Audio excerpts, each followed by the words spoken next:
Hello, everybody. Welcome to the Robinhood Q1 2025 earnings live stream. I'm here with my very good friends, Roy and Tanner. We all three have been covering the company for about a year and a half now. And today is another day in the journey of Robinhood as we get their Q1 earnings. Roy, Tanner, how are you? Good. Always excited for these. Yeah, super excited. If they can come out and beat Wall Street expectations again, there's nothing they can't do. Super excited. And then interested to see what the market is also going to do. Last quarter was a major pump, so I'm excited. I am excited as well. Thank you, everybody, for being here. We are also going to be looking at other earnings. So Robinhood reports at 4. We're going to do some coverage and our expectations into those earnings for the next 20 minutes. And then I think at 4:05, we get their numbers. We also get Meta. We also get Microsoft. Those are the big ones. We have some other earnings, but Meta, Microsoft, and Robinhood. This is going to be a very, very big day, regardless of if you're invested in any of those companies. All three of them have a massive implication on the market. So we'll be here, and we're going to be covering it all throughout the entire show. I think let's get started with this first question, kind of just to put the feeler out there. Roy, let's start with you. How do you feel about Robinhood going into these earnings? It's a very easy hold for me. If the market gives us a dip, I couldn't buy during a lot of the dip previously, and I still want to round off my position, just round up things on even numbers. I got 4 different portfolios that Robinhood's in. It's in all my portfolios, actually. So I'd love to have that opportunity. We may get it. This is one where analysts have very high expectation. We know what most of the numbers are. We know Robinhood is killing it. Whether they miss, meet, or beat those numbers, that doesn't really matter to me at this point. They're executing on a high level, but I'm excited. Tanner, your kind of raw thoughts going into earnings, and these are the expectations on the screen for everybody. Yeah, I mean, I think on EPS, I think it'll be a beat. And then revenue, I think it'll be somewhere around there. It'll be kind of hard because we already know the trading volume. This is not like SoFi or many of the other companies like potentially Microsoft or, most companies don't show the amount of information going into an earnings call as Robinhood. The only one that I can maybe put it as close to are companies like Tesla that show you deliveries. So, I'm excited, but a little bit worried. Overall, it's a long-term hold for me. I think most people know here that Robinhood's a pretty fun and interesting company, so they're actually letting some retail investors ask questions on the chat. I didn't get permission from the boys here to do this, but I think that potentially, I don't know if you guys have thought of questions. I have a few, but if you guys think as commenters that maybe there's a certain question that we should be asking, put it in the chat. Maybe start it out with like all caps, like, question, and then tell us what you think we should ask Robinhood, and potentially we'll pull out some of your questions to ask Vlad and Jason. Yeah, so all three of us will get a chance to ask a question again. Robinhood is pretty amazing for giving us this opportunity. And yeah, if there's any unique questions in the chat, put it there. I think Roy, Tanner, and I all have our own question, but if there's something that we see, then maybe we'll get a chance to ask that as well. Yeah, I just put one in the comments too, and I think it's pretty valid. Question, why is Tanner always late? I wasn't late. This was not me. He was definitely late. Roy and I were having a philosophical discussion about life. Then Tanner joins in. He's like, guys, I just crushed my lunch. Did you not say that, Tanner? Did you not say that? What did you have for lunch, by the way, that required you to say you crushed it? I mean, that's... I got chicken wings. Okay, well, see, there you go. And they were so good. All right, I was caught. I've been caught. I was even late to the meetup and everything, but... All right, so... Go ahead, Roy. I think the United States is also having earnings. Donald Trump is talking about Invest America, so another big one. Thank you for reminding me that. So Trump will be live today at 4 p.m. So that is another hint of volatility that we're all going to be having to deal with. Based on whatever he talks about, tariffs, trade, macro, he's already said a bunch of things today that caught some headlines, and that could also be affecting the broader macro. The official Hood pump or dump poll is now in the chat. So we're going to leave it open for the next 20 minutes, and then we'll see what the audience right here thinks about what will happen to Hood. For this earnings call, we are going to have to be using Robinhood Legend right here. And a couple things I want to show. I think some people might not have gotten access to these features yet. I know they're in beta. But as you can see right here, the widget on the left-hand or right-hand side of my screen where it says hood and the price, that's new. I got access to that about a week ago. So now you can actually see the price. You can see the big HOOD. You can buy or sell right from there. You actually can see volatility, fundamentals, the summary. You have the news headlines right there. And then you have the chart itself. So we're going to be looking in real time to see if it pumps or dumps on Robinhood Legend itself. I don't know if his audio was going for you guys, but it was for me. Goodness, dude, every time. Is it still bad? No, it's fine now. Okay. I like that indicator, Amit, and yeah, you might have had a little something to do with that. Yeah, well, okay. So let me repeat what I said. Sorry, guys, for the audio. Robinhood released a new beta feature, which is just this widget right here. I don't even know what they call it, but it's this widget on the left-hand side of the screen. You can see the summary, volatility, fundamentals of a stock. And as a streamer, I've asked them respectfully to like add that widget because it's one of the reasons why it's hard to use Legend to stream because no one can like see the stock in real time, like just in big numbers. And so they added it because they actually listen to their users and they innovate and they ship products. So that's what we're going to be using here today. And to be honest, I've been beta testing myself. I like it a lot more than Webull. So I think we're going to be using it for a lot more streams, and you guys can tell me how you think of it as well. So we'll be seeing the pump or dump on hood in real time on this chart, and we'll get the results in about 20 minutes. Let's talk about revenue. So we had a podcast a week ago, or not a week ago, 2 days ago, and we tried to figure out how the analysts get to 917 million of revenue. Tanner, I want to start with you. Do you think we can actually get to that 920 million of revenue number? I mean, it's always possible, right? Like even whenever we look at last quarter, I said above $1 billion, but it was like decently above $1 billion, including contra revenue.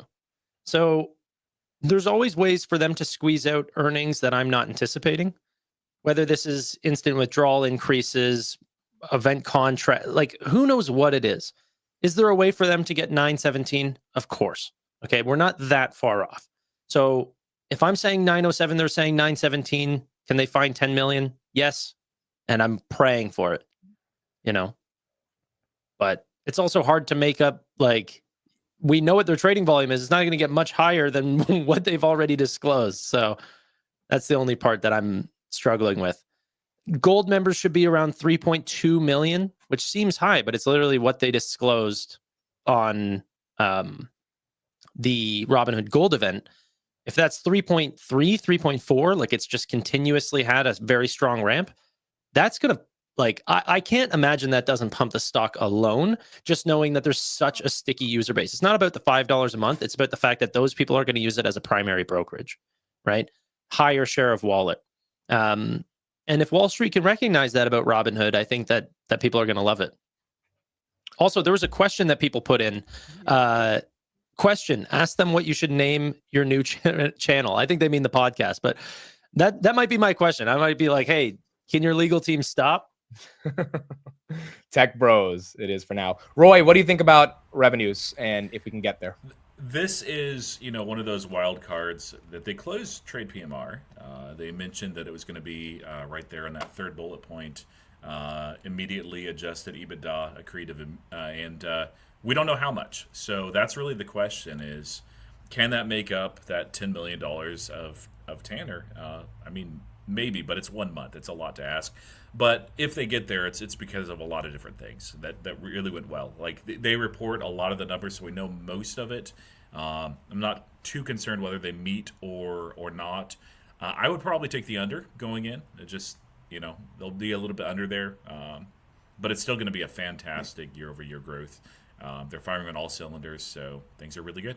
And yeah, I do apologize, guys, for my setup. I forgot to bring my microphone, so I'll try to lean in and talk a little bit louder. So can you guys hear me better now? Oh, you're perfect. You're perfect, yeah. Yeah, you're good.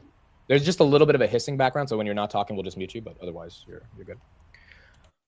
Here's my thing about last quarter. So last quarter, Roy and I thought they would get to like 950. Tanner said $1 billion. Tanner was right, and they exceeded that. And it was a really great quarter. That's why we saw the stock go from basically 55 to 65, around that range. And it was, a massive quarter. That was in the midst of the February local top that we experienced. And then we had the tariff volatility take us all the way back down to, I think, 32. And a lot of you guys in the chat, including myself and Roy, Tanner, we bought that dip. And now we're back to 50. So not exactly at all-time highs, but we are back from a decent level given where we fell. The difference between this quarter and last quarter is that this quarter, if you look at any of the data, and they pretty much disclose the data every month, was good, but it wasn't like Q4. Q4 crypto volumes were insane. This quarter crypto volumes were good, but they were still 10 billion less than last quarter. They make the most money off crypto. So there are ancillary parts of the business that have decreased quarter over quarter. They will be up year over year, but will they be up year over year to be able to beat the expectations? Which from all of our three numbers, I don't see 920 million. I'm just not seeing that. And I really hope I'm wrong. But and maybe we're underestimating margin interest. Maybe we're underestimating trading volumes on the 3 days of March data we don't have. Maybe we're underestimating prediction markets. Like we might be underestimating something, and that might get us over the top. Those were some 3 big days. Just saying. Yeah. But either the analysts are trying to screw us, which I don't think they're trying to screw us, or like we're not as good as the analysts on Wall Street for these numbers. Like we're gonna find out today. Like how they got the wild thing is, analysts tend to be, a cautious bunch, and we're seeing that on a lot of fintech names today, where they're coming out just because of the GDP print and maybe a few other factors too, and they're saying, "Hey, let's actually revise things downward," and so there's that downward pressure. On Robinhood, like we're not seeing it for whatever reason. So, it means something. Yeah. We have a little bit of time to kill before, 4:00 before we actually see the numbers. Amit, what were your raw thoughts on SoFi? And then also, what are your expectations for Meta and Microsoft? So I thought SoFi crushed it. Unfortunately, the narrative on the stock, I think, is not it's not as exciting to the market. It's not that compelling, whatever it may be. Say what you want to say. This is a Robinhood stream. I should be saying it on a Robinhood stream, right? Look, I just think there is nothing creative or exciting about SoFi as a product or a company. And I think that the thesis on Robinhood is that they're not just a fintech company, they're a tech company. And Vlad and the team have given us ample evidence, and I think they will continue giving us that evidence throughout the year, of innovation and constantly shipping product. I mean, literally, I said, hey guys, I can't stream to a bunch of people who watch me every day until I get a widget that actually shows the ticker, because I tried streaming before and people couldn't see it and they got upset and they wanted me to go back, And so I gave my concerns and they said, you know what? We're going to do something to actually make sure the product gets better. I don't think you can do that with SoFi. I mean, you can't even sell options on SoFi yet. So I think SoFi is disrespected because their tech platform is barely growing. The B2B kind of SaaS multiple you would expect to get is not there. And Robinhood is being looked at as a tech company with a generational opportunity with the wealth transfer. Vlad has talked about all that money coming from boomers down to millennials and Gen Z. And as a result, that's why I think it can be really exciting for them today. So how did that HIMS trade work out? Well, I bought HIMS at 28, and thanks to Robinhood 24-hour, it's so funny. Thanks to Robinhood 24-hour trading, I bought HIMS at 8 p.m. 2 days ago, and I sold it at 7:30 the next day when it was up 40%. So it's another reason 24-hour trading is good. In terms of Meta and Microsoft, I think Microsoft needs to prove Azure AI demand is not slowing down. They missed on cloud estimates 2 of the last 3 quarters. If they miss again, I think the street's going to be a little upset in terms of what's going on. Everything else, I think they're going to be fine. With Meta, Snapchat didn't give guidance. And I listened to the call last night, and the CEO or the CFO was basically like, hey, we want to give guidance, but we have advertisers telling us that they are pulling back ad spend. So it's really hard for us to predict Q2. Now, maybe they're using tariffs as a scapegoat, but based on how I heard it, it seemed like they really just couldn't give guidance. If Meta doesn't give guidance today, I think that could get ugly. Tanner, any thoughts on how you think Meta is going to approach this earnings? No, I don't really follow them too closely. The reason why I'm going to be bringing up their presentations, at least during while we're on this stream, I might listen to their earnings calls after this. Obviously, we're going to be listening to Robinhood's for the good bit, but I want to hear CapEx numbers. That's the number one thing that I'm looking for. I'm looking for CapEx. Pump NVIDIA, please. Would love that. That's why I'm interested in those 2 names. Roy, any quick thoughts on Microsoft, Meta? I see why Microsoft might be hesitant to give guidance. Meta doesn't really have that excuse in my estimation. They should do what they usually do. By the way, that's one of those strengths of this earnings for Robinhood. They don't give guidance, period. So if you do see any headlines or anybody call out and say, oh, Robinhood didn't give any guidance, dump these guys, you need to unfollow that person because they have no idea what they're talking about. But yeah, I think Meta should report guidance. They might get 2 sets of numbers, but honestly, they don't really get hit by the first order effects of tariffs, so they should give it straight up. Yeah, I would agree. Microsoft Street wants 322 in EPS and then 68 billion in revenue. Let's transition to the coolest thing in Q1 for Hood. If you had to pick one thing that you thought they did, and the chat as well, what is one thing? I mean, they did a bunch of stuff in Q1, including a big gold event, prediction markets, etc. What is the one thing you thought they shipped in Q1 that A, could be a difference maker for earnings, or B, is just like, you're really happy the company innovated on that front? When was Events Hub? That was February? Yeah, prediction markets. Yeah, February. Yep. By far, event contracts then. Yeah, I would actually say Robinhood strategies. It's not, near term as far as. I had to check the date. No, that was Q1. That was it was the last day of Q1. Sorry. Yeah. But as far as Robinhood strategies, it's not something that like near term is going to be like blowing up to $100 million annual run rate like they like to quote on those things. Yeah, the banking was cool too, but both of those products, but really strategies is one of those things where it reaches and appeals to a very different kind of investor. And there's a lot of folks out there that just don't have the time for personal investing. They still want something, and that's a meaningful, very interesting product. I looked at one of the guys that we actually were there at the event with. He tested it out, and Robinhood actually helped them navigate very nicely through the Trump tariff stuff. They de-risked entering into that environment and ended up that I think that they're actually profitable over the last month that they've held it. And so if they perform well, if they continue to outperform, they're going to get a lot of traction from that. And I think that's also going to appeal eventually to those that came over to the retirement side simply because they were looking for that match. Now, because it's a great platform, they're building it out with a lot of features, including features that appeal to those that don't want to really do the individual stocks.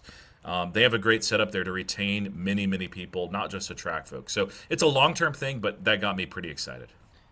By the way, guys, some news had to come out just now. The S&P you guys are seeing it in real time. It's about to go green. There, S&P goes green after negative GDP data, a horrible jobs report, and rising inflation. I wonder what headline is getting us there. It's got to be Trump.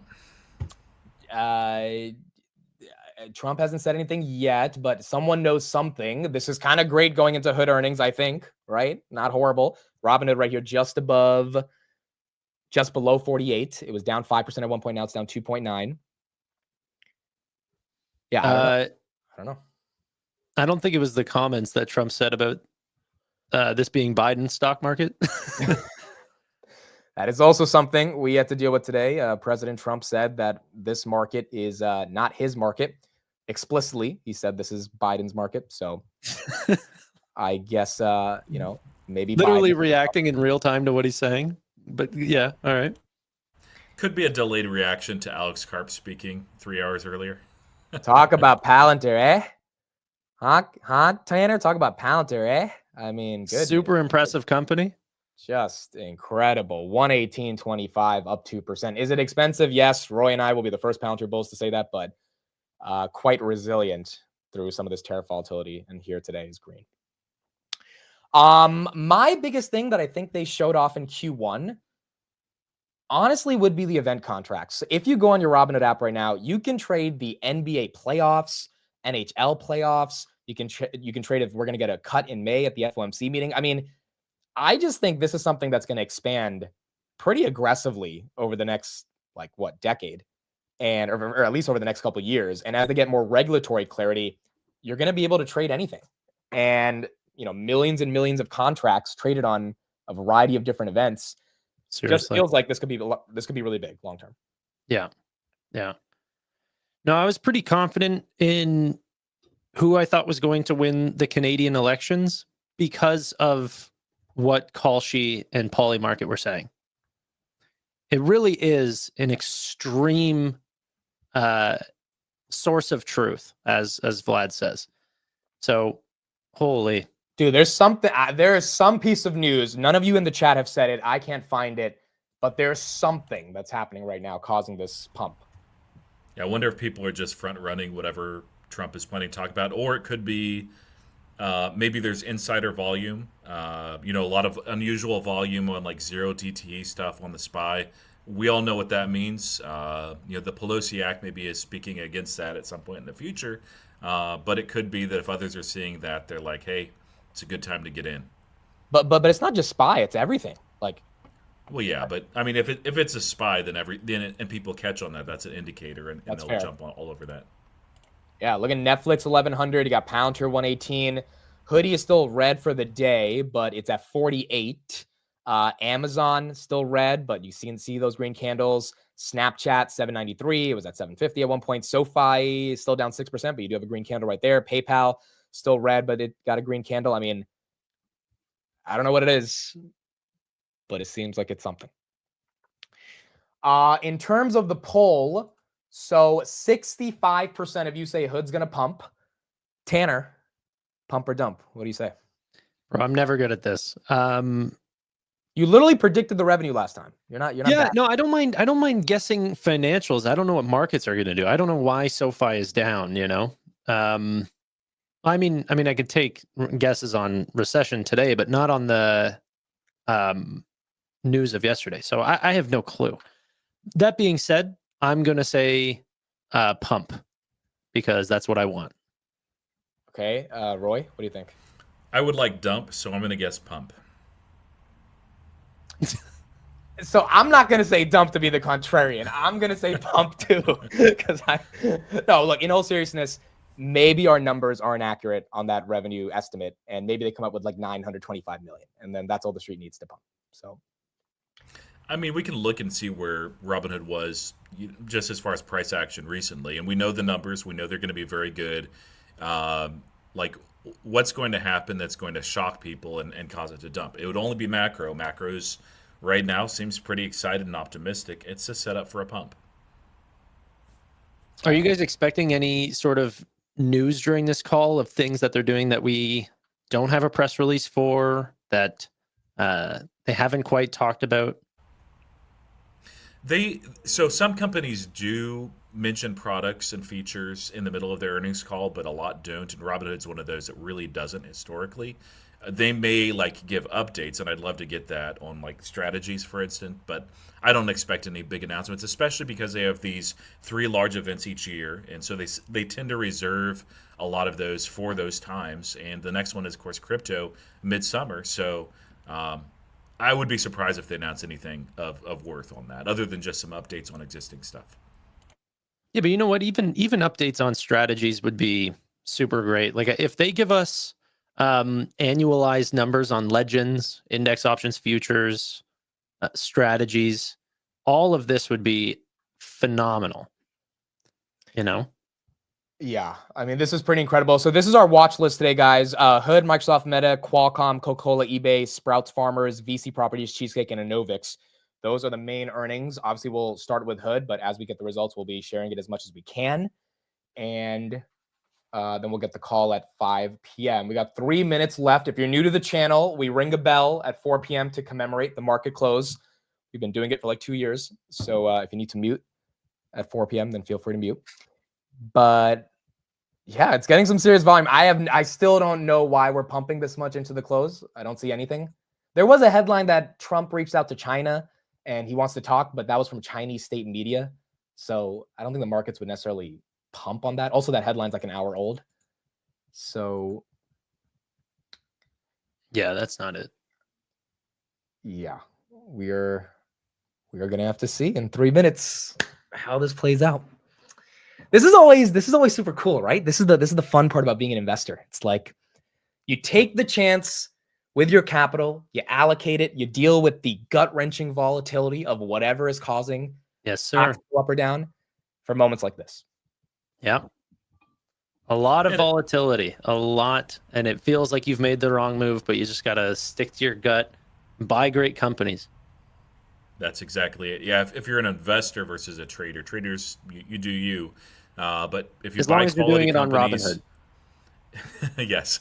If you buy quality companies, though, like you can weather the storm. You're like, okay, yeah, maybe it's going to be painful over the next month or 12 months or whatever, but like 5 years out, are you going to regret buying a quality company that is continuing to outperform?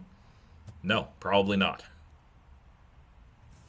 Yeah, and if you bought the dip this morning, I mean, already it's getting getting green right here. 2 minutes. This is going to be an exciting one. They are doing a video call again. I don't know if it's going to be the same setup where it's kind of like a basketball game and they're taking questions, but It has to be. yeah, they've innovated on every level. Earnings call, Palantir and Hood are the only ones that actually do video calls and make it fun to watch. So I think it'll be cool. I think it'll be pretty cool. Dude, I was listening to that grab call that you were listening to. I think it was yesterday. Yeah. Comatose. I was out cold. What is comatose? He's in a coma. Oh, what is? I've never heard that word. Comatose? I've never heard that word, brother. Amit is learning every day. Is that just me? Who's ever heard of the word comatose? Everyone in the chat. There's no way people know what the word comatose is. What is that? I've never heard of that. That's the word of the day, sir. Bro, look at Hood. Oh, the earnings are not out yet, bro. It just, oh my goodness. Earnings are out. It's not out. It's pumping like a dollar. Earnings have been leaked. Bro. Somebody knows something. Oh, wait, maybe not.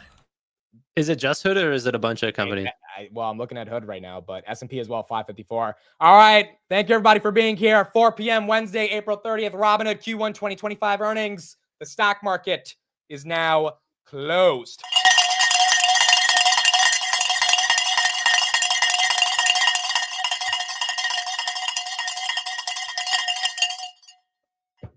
I thought it was never going to end. And now we wait. Robinhood's at almost about to hit 50.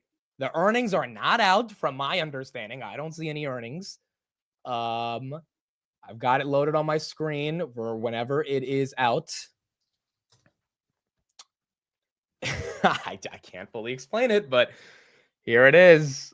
I mean, it could also go down just as easily. I mean, this is the volatile nature of the markets, but we got to see what these results look like. We should be getting them probably any minute right now. We'll be loading up as soon as we get it. Microsoft right here, 403, Meta 547, Qualcomm 147, Coca-Cola 72, eBay 68, Sprouts Farmers 171, Robinhood 49.96, 50. There you go. It's up 2% after hours. I don't have the number yet. I don't have the number. 50.40. It's up 2%. You guys can see it right there on the screen. I don't have the numbers yet. I've not seen it react like this on any of the earnings we've covered. This one's an interesting one. And the implied move, by the way, was about 10% either way. So right. We got Microsoft. All right. While we're waiting for Hood, we got Microsoft. Microsoft beat by 7% on EPS, beat by 2% on revenue.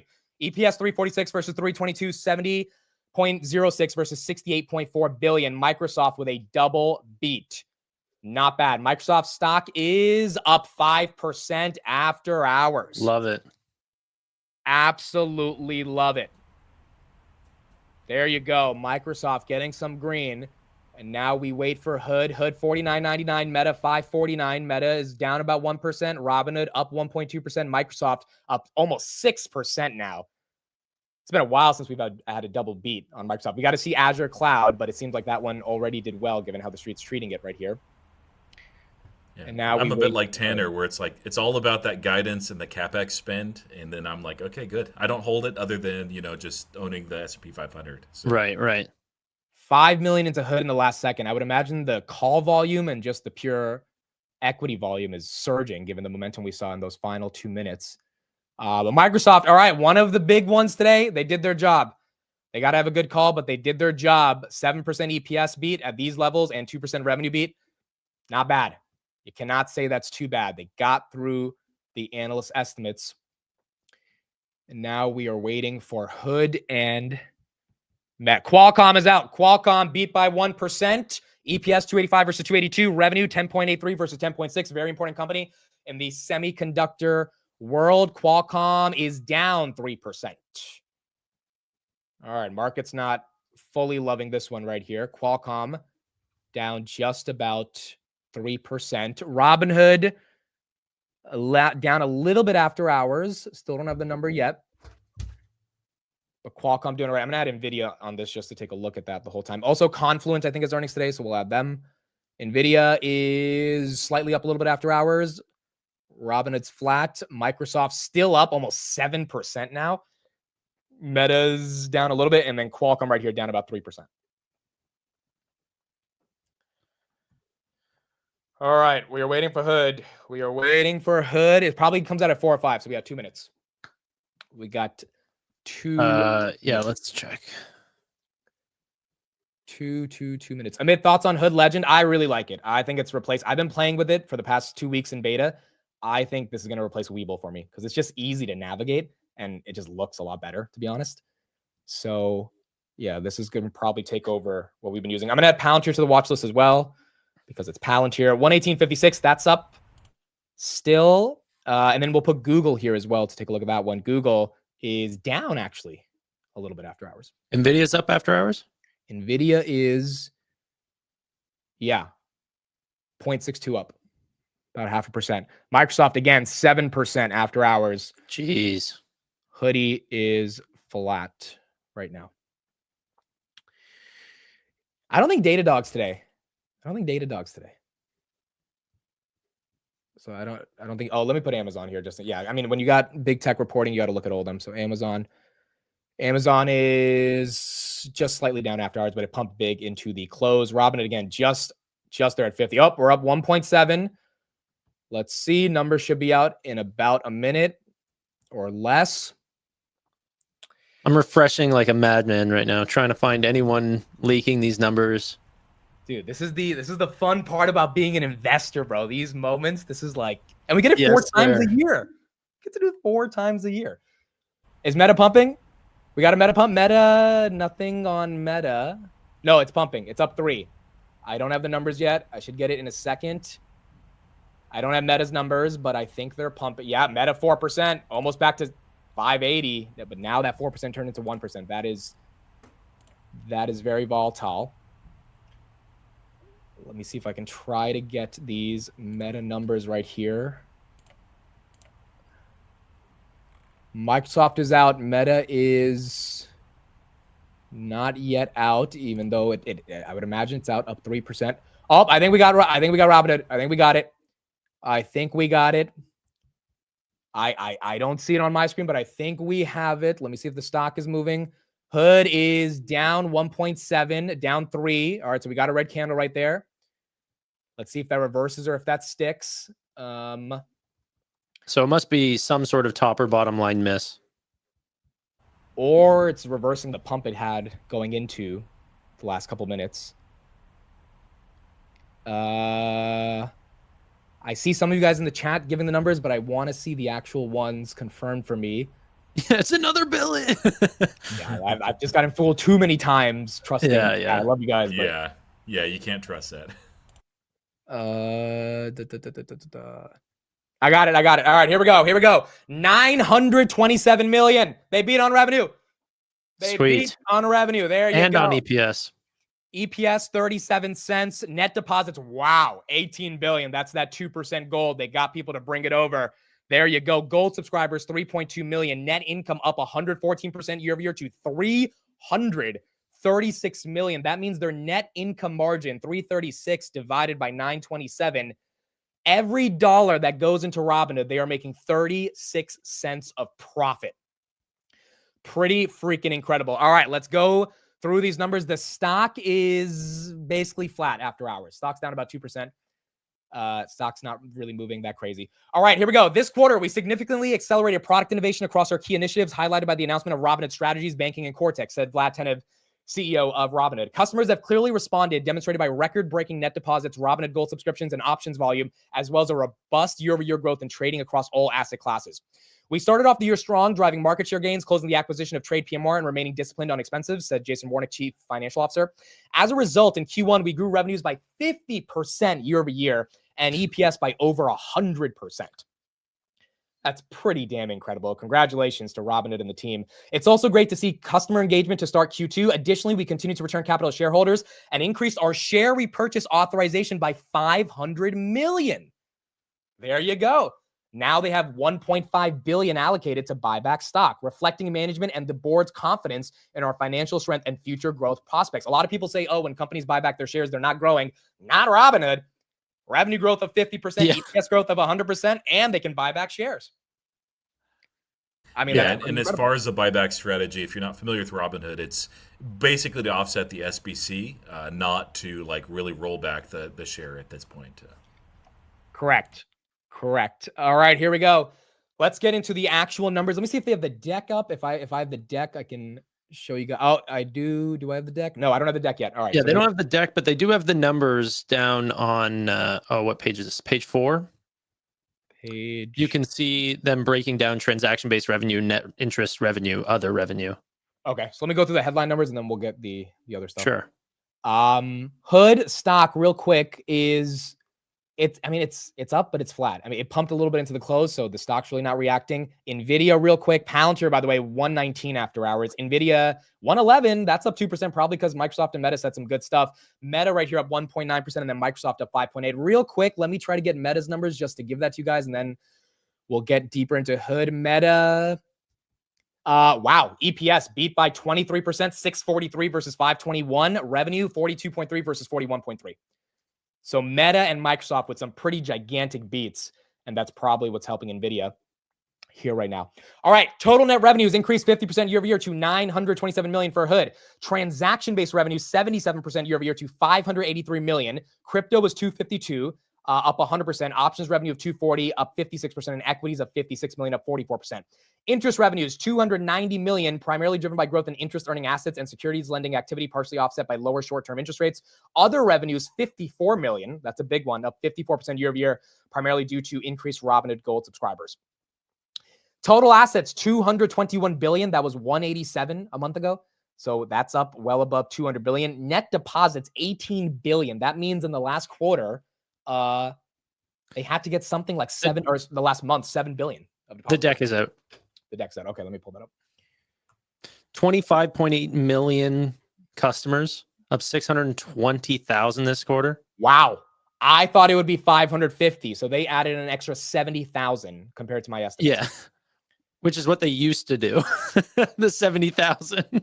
They used to do 70,000 in a quarter. They added 70,000 in a month. My goodness. Gold subscribers, 550,000 in the quarter, 3.2 million total. That attach rate's really good, 12.5%, 12.4%. Wow. And as you can see, that attach rate matters even more than the number of subscribers because it shows that the more people they get, the better their conversions are. Total platform assets, $221 billion. Net deposits, $18 billion. That's the biggest month they've had, I think, ever, or quarter they've had ever. Last time this year, they had 11. Last time when Robinhood was $13, they had 11 billion. This time they have 18 billion. I mean, that is just incredible growth. Okay, so let's get into some of the other numbers. Now, their AUC is up 70% year over year. They say primarily due to acquisition of trade PMR. So there you go. That trade PMR, which added about 40 billion in assets, now that Robinhood had bought the company, that got them above 200 billion as well, which is pretty good. Robinhood basically flat after hours. Nvidia, though, 2.2% up. Nvidia doing good. Microsoft is still up about 6%. And then Meta right here up about 3% after hours as well. All right. Retirement AUC, 1.3 million retirement accounts. AUC under custody, 14.4 billion. That's up 300%. Retirement accounts up 200%. And then retirement AUC per account, that's down a little bit this quarter at $10,900 from $11,400 last quarter. Net deposits, 18 billion, 37% annualized growth rate. We'll get back to that slide in a second. Q1 trading volumes, as we can see, up 84% year over year, down 2% quarter over quarter on equities. Options, 46% year over year, 5% quarter over quarter. And then crypto down 35% quarter over quarter, but up 28% year over year. ARPU was $145, down a little bit from 164 last quarter. And transaction volumes were 900, or total volumes, 927 million. Transaction was 583. 252 off crypto, 56 off equities, 240 off options, 35 off other, which is instant withdrawal revenue primarily. And the net interest was 290. Tanner, real quick, your reaction to the beat on the top and the bottom line here. It's just crazy. I mean, this is not the same level of volume that we saw in Q4. So the metrics that I'm trying to look at is how sticky are the users, how are you actually doing on the things that you can control. Okay. Like, I'm looking at the total amount of assets that they have per customer, the total amount of retirement accounts, the total amount of gold attach. I love the page on their product velocity remaining robust in Q1. I think that's on page 5 for them. Yeah. All those bubbles are what they did in Q1. That's what they did in January, February, and March. Like, the rollout is just insane. And those are the things that they can control. So as the market, switches from being really, really good for them or really bad, those are out of their control. And that volatility comes with a stock like this. But, I'm loving every other metric. Like, Look it's at crazy. look at page 22. This slide is just fun.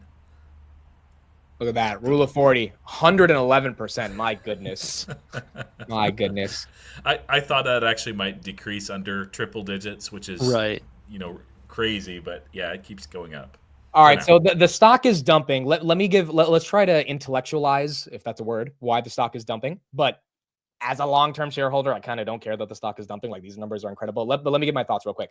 Number one, I think it could reverse on the call. But number two, we're in a really tough macro, guys. And this macro is very uncertain. How does Robinhood make money? You got to have a bullish environment. Now, the business is diversifying greatly, but at the end of the day, it is very high beta against crypto and basically the S&P 500, right? Trading. So I think if the market is uncertain about the nature of if we're in a bull market or not, these results still aren't enough to get it to pump, even though I think that's kind of stupid. But that's my thoughts short term, why I think we're not getting a crazy pump like we did last time. Tanner, any thoughts on that as well?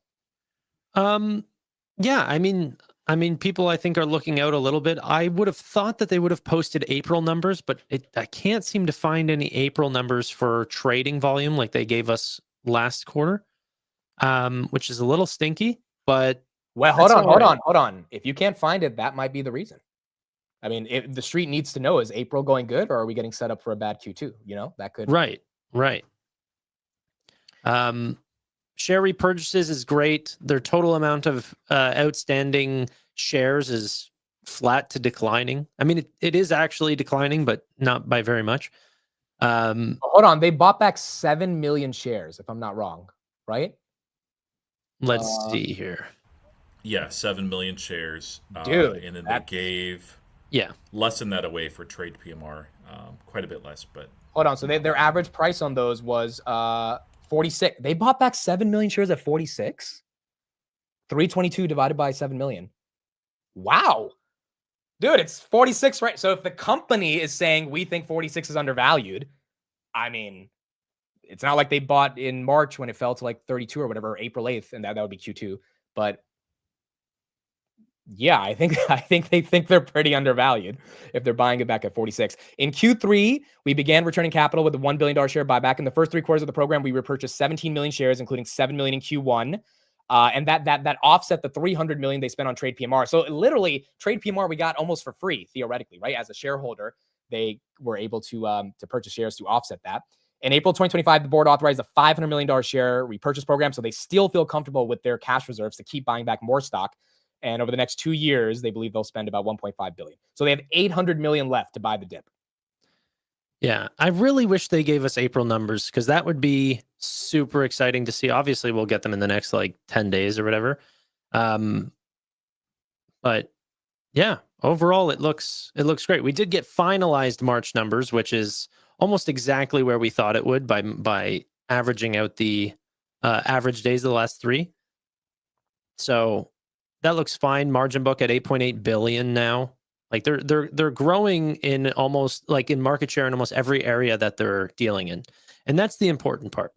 You can even see it in their roadmap, the things that the internal metrics that they're judging their success off. Equity market share, options market share, crypto market share, margin market share. Right. It's not like those have fluctuations and Wall Street can pick them apart for that. But that's not how they're going to look at themselves. And that's not how I'm going to look at them. Yeah, I agree. And this 6% dump, for whatever reason we had it, is starting to get reversed a little bit right here. So, I mean, this thing should be up a lot more I think it should be up at least, 10 to 15% like it was last quarter. But Street's not feeling it yet right now. Here's some more coverage on Robinhood here right now. Like a solid beat for Robinhood in the quarter, both on the top line from what we're seeing, as well as the bottom line, and record net deposits. Earnings per share beat by 4 cents. That came in at 37 cents, doubling roughly year over year. Better than expected revenue as well, 927 million. That was up roughly 50% 8% or so from a year ago.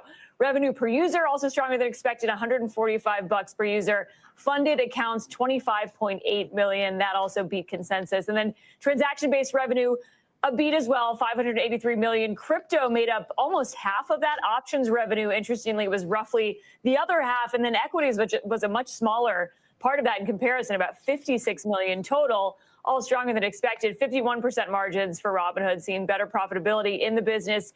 18 billion in net deposits. That was a record. I spoke to CFO Jason Warnick, who told me a bulk of that and those deposits are coming from more sophisticated high net worth traders. So in prior quarters, they said it's about $100,000 on average. More details to come on the call around that. OpEx, I would note a slight miss. Warnick telling me that was due to more marketing to attract some of those deposits, and says they are seeing momentum continuing. In April, said they see strong engagement continuing by customers. Strong start to Q2, as he put it. He also says they are seeing clients buy into the recent dips we've been seeing. Said, quote, when the market is down, our customers tend to be net buying on the day. A few years ago, folks were worried, he said, about what would happen to the retail trader if the market softened. This quarter and the strength of April, he says, really helps to answer some of those questions. Guys, shares, it looks like down slightly after hours. Back over to you. I mean, Roy, go ahead. Yeah, I think the OpEx is just trade PMR. Like that, there was a stock-based compensation expense. There was also a monetary expense, and so that went directly against the operating expenses in SBC. My guess, and who knows what's going to happen, beyond today, is at least some of that selling was just algorithmic, because it looked at that and it said, "Oh man, look, their OpEx is out of control. Their SBC is a lot higher. This is dangerous." And when a human actually looks at it, it'd be like, "Wait. No, this is actually just trade PMR." Right, 100%. That makes a lot of sense. Tanner, go ahead. Page 34, contra revenue came in slightly higher, just slightly higher than last quarter. So not seeing the massive ramp that we saw before. So it went from 13 to 27 to 43, massive ramps, and then just slightly higher at 46. So what did we not see to get them to 920 million? Well, so from what they're pointing out here is that it's priced into revenue. So the take rates that we have include contra revenue. Oh. So options, that it's 22 million, 5 million for equities, 12 million for cryptocurrency. It's already taken off. Okay. So we just net subtracted 46, whereas they're doing it in a bit of a different way, is what you're saying. Yeah, they're just looking at it as essentially net revenue rather than gross revenue minus contra revenue. Okay, so that is what I think got all of our numbers at that 900 range over 927. Yeah, so now that actually makes sense. That nuance gets you above the 917 estimate, which is what the analysts had. Look at their net deposits, by the way, dude. Holy guac and moly. Yeah. 7.6 billion. Yeah. I mean, let's just say that for $7.6 billion somewhere in the world found its way into little Robinhood. Like, they are coming after Schwab and Fidelity. I mean, the reason they can do this is because they're a tech company and they have 90% fixed costs. Yeah, dude, I'm freaking stoked. Like, they're doing great. But mainly, I'm also stoked by what Meta said. Did you guys see this really quick? No. They said, we're raising capital expenditures. What? So it's not 60 to 65 anymore. It's 64 to 72. I've never loved Zuck so much as right now. Oh my gosh. I don't love him, but okay, let's get some coverage right here on Meta. Bottom line, EPS of $6.43, far ahead of the estimates of $5.28. Revenues of $42.31 billion, ahead of estimates of $41.4 billion. That's driven by better than expected ad revenue and a higher than expected operating margin of 41% versus the 37%. That's the street account estimate. Daily active people, these are all the people using Meta's family of apps. 3.43 billion, well ahead of the 3.39 billion street account estimate. Now, just want to note here in terms of the outlook, the company is saying it sees second quarter revenue in a range roughly in line with estimates, but they're increasing the full year 2025 CapEx to between 64 billion and 72 billion, up from the prior outlook of 60 billion to 65 billion, saying this updated outlook reflects additional data center investment. Now we know why NVIDIA is running. Dude, come on. We're in an AI revolution, baby. Zucks is spending more. And you got Nvidia trading at 19 times next year earnings. Come on, bro. Investments to support our artificial intelligence efforts, as well as an increase in the expected cost of infrastructure hardware. You see shares of Meta now about 3%. Back over to you. All right, Julia, thank you. Hey, Seaport. Fuck you. don't Wait, don't be putting $100 on my stock. Who are you saying F you to? That's so aggressive. To Seaport Global. Is that a person? No, it's the Company. institution that gave Nvidia a $100 stock price, saying we already know what CapEx is going to be. AI. There's nothing special about AI right now. No one can monetize it. Yeah, I mean, look, Get out of here. There are research firms that want to be contrarian to be contrarian. So, like, dude, come on, bro. Meta spending more, another $7 billion. Are you kidding me? F you, Seaport. Yeah. No, I'm not gonna lie, Tanner. That was such an awkward. This is why we love Tanner, though. When Tanner gets aggressive, it's hilarious. I thought he was just being aggressive towards you. You didn't read the report. I thought you've been keeping up on the markets. I didn't read the Seaport $100 report on Nvidia. No, this is pretty incredible. Did Microsoft? Can we get some nuance on them? I don't think they're still up 7%. Let me see if I can get a little bit more coverage on these guys. Let's get Dan Ives right here, and then we'll get some more Microsoft. We got the hood call in about 30 minutes. On data center hardware at a time when there are questions about whether big tech is going to pull back. What do you think? Yeah, I think what you heard from Zuckerberg, I mean, those are CapEx words. They're going to be heard around the world and especially around the street, because it just speaks to the worry that you're going to see big tech pull back. They're doubling down. And I think you'll hear the same from the Dell on the call as well. And this is just so important and crucial. I think crucial to the whole tech trade, because that's where the spend, the AI revolution is not getting slowed down because of tariffs. And I think big tech is fueling that. And you look at these numbers, look, I mean, this is a home run quarter across the board for big tech.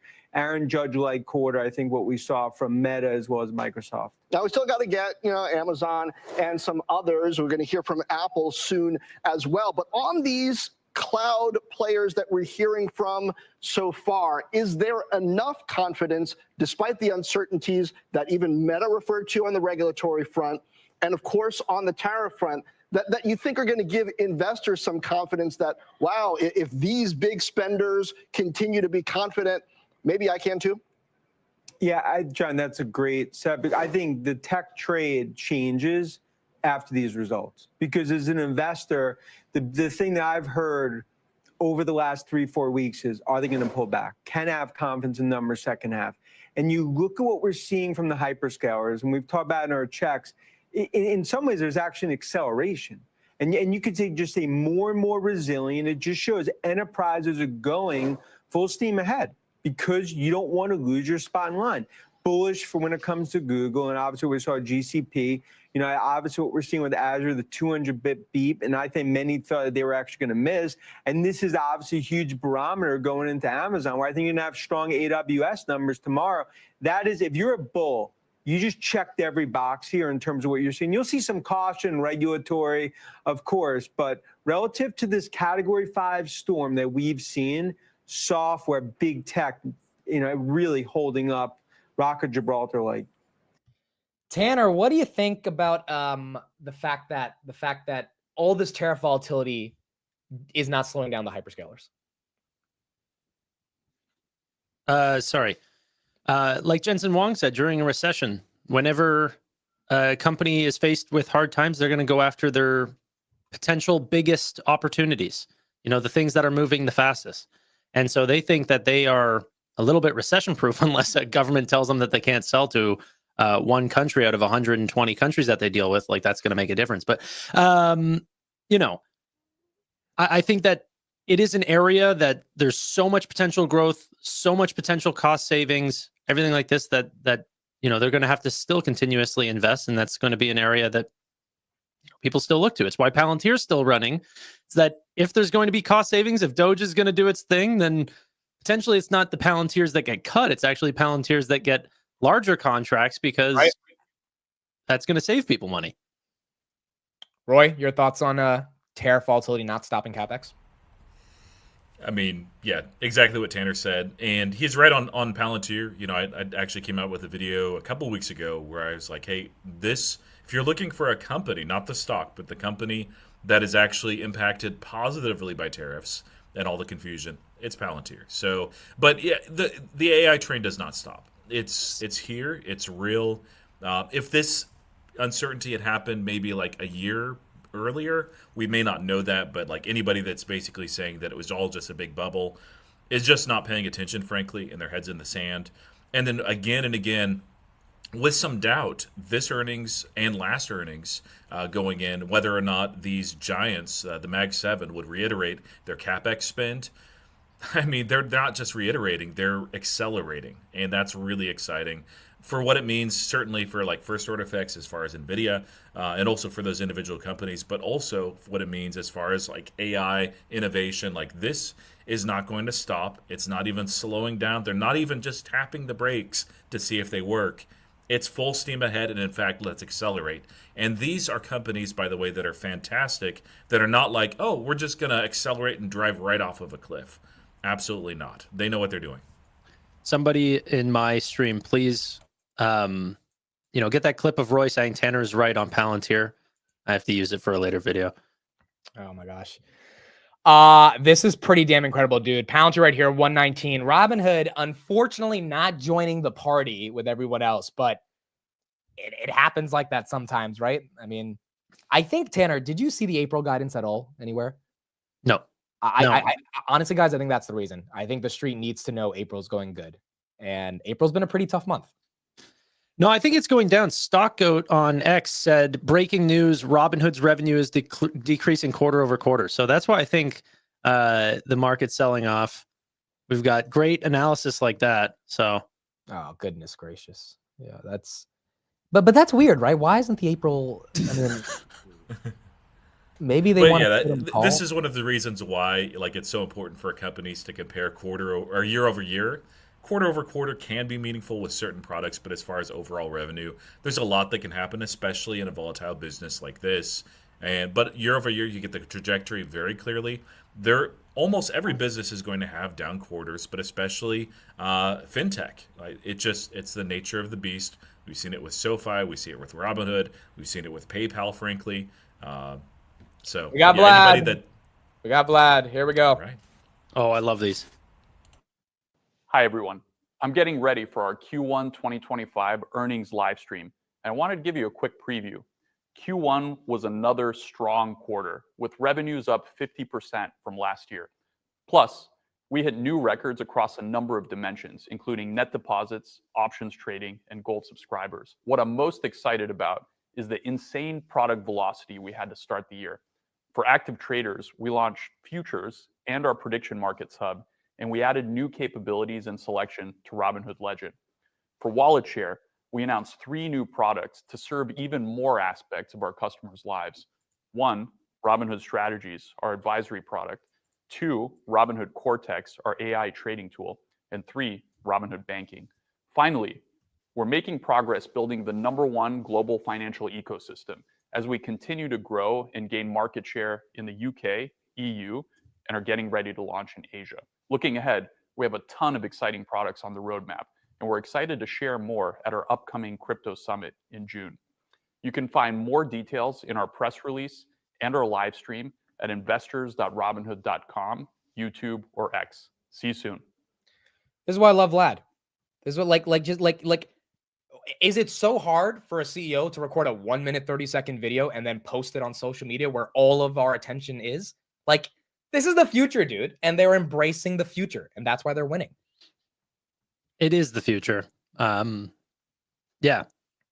The future's bright with Robinhood. I mean, they have a long time with Vlad and that type of execution. Even the video calls, everything that they try to do tries to be the most modern solution, right? And that's what I really like. Even whenever, we were going out to the event, even that was like such a modern way of doing things. I don't know. It was perfect. No, they knew how to throw a party. I mean, like they really know what the hell they're doing. They know how to invite the people and get people excited and make it fun and use social media. So I just think they're at the right stage of their trajectory. Roy, any thoughts on that video by Vlad? I love that he's doing that. Like, shareholder letters are one thing, shareholder videos. Alex Karp, if you're watching this, I know you're not, but like, do the video too. That gets us, and he does sometimes. Like, these companies are just great at not only executing, but also innovating, and also even to the level of what they do for their investor relations page and how they present themselves at earnings. It's great. By the way, if Robinhood does continue to sell off, one of those little tidbits in the earnings presentation itself is a note that they're willing to accelerate that buyback if market conditions warrant. Right. My guess is part of that might be like macro certainty, but I think a lot of it is if Robinhood gets sold off to silly levels again, they are not afraid to just say, you know what, let's buy this dip. Yeah. And they will. But Yeah, I agree. I think is Robinhood strategies out right now, or is it only available to select users? it's out. It's out. I use it. Well, haven't funded it yet, but I played with it. I've seen it. Yeah, but you would have been invited, like, I think is everyone has in the chat invited, or are you invited because you went to the event? I've seen people on Twitter post about strategies, so I think Okay. most people. Maybe it's not out to everybody, but I mean that's another business that could turn into $100 million business. They get 400,000 customers, paying $250 a year. Boom, you got Saying it. it's not invite only. All right.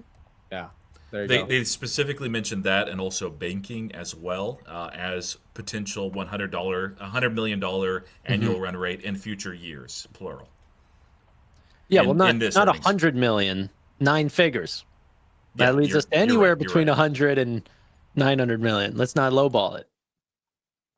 Yeah, this was an incredible quarter, dude. The only thing we don't have is April guidance. I'm sure they'll talk about that. And look, maybe April wasn't that good. And you, as a shareholder, you have to recognize, hey, this is a company that benefits off of a good market. April was a bit of a tough market, even with the rebound. So that might be something we just have to wait on. But I wouldn't be surprised tomorrow if we gap up to like that 55 level, if the market kind of recognizes, wait a second, these were incredible numbers. And maybe it's just not recognizing that right now. Here's the actual quote from the earnings presentation. Ooh, it's over multiple.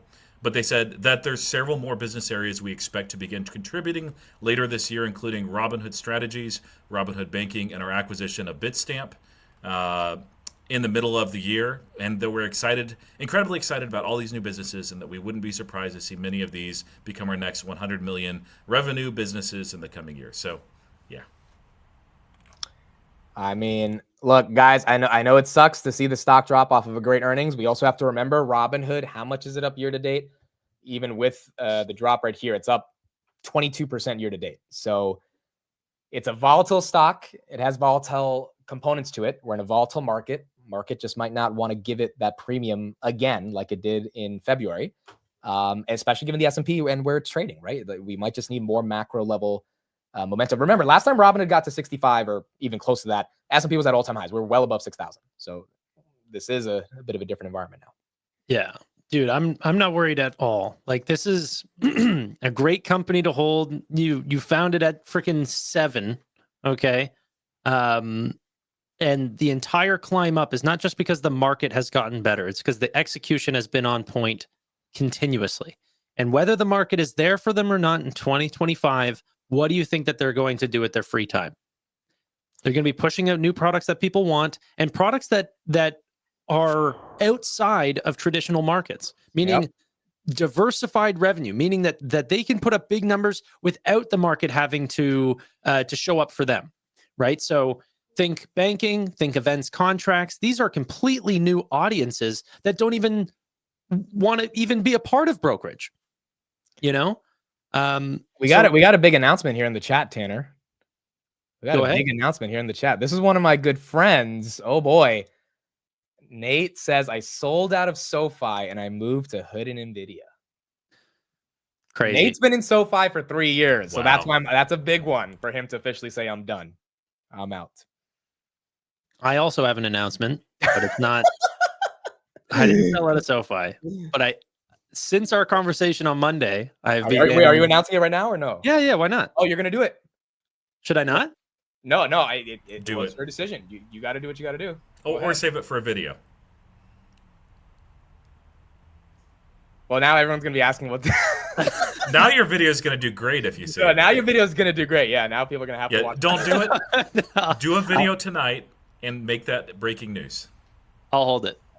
Yeah. Oh my God, no, you're gonna no. I think just tell everybody, and everyone say we're You just watching said my video is gonna do great.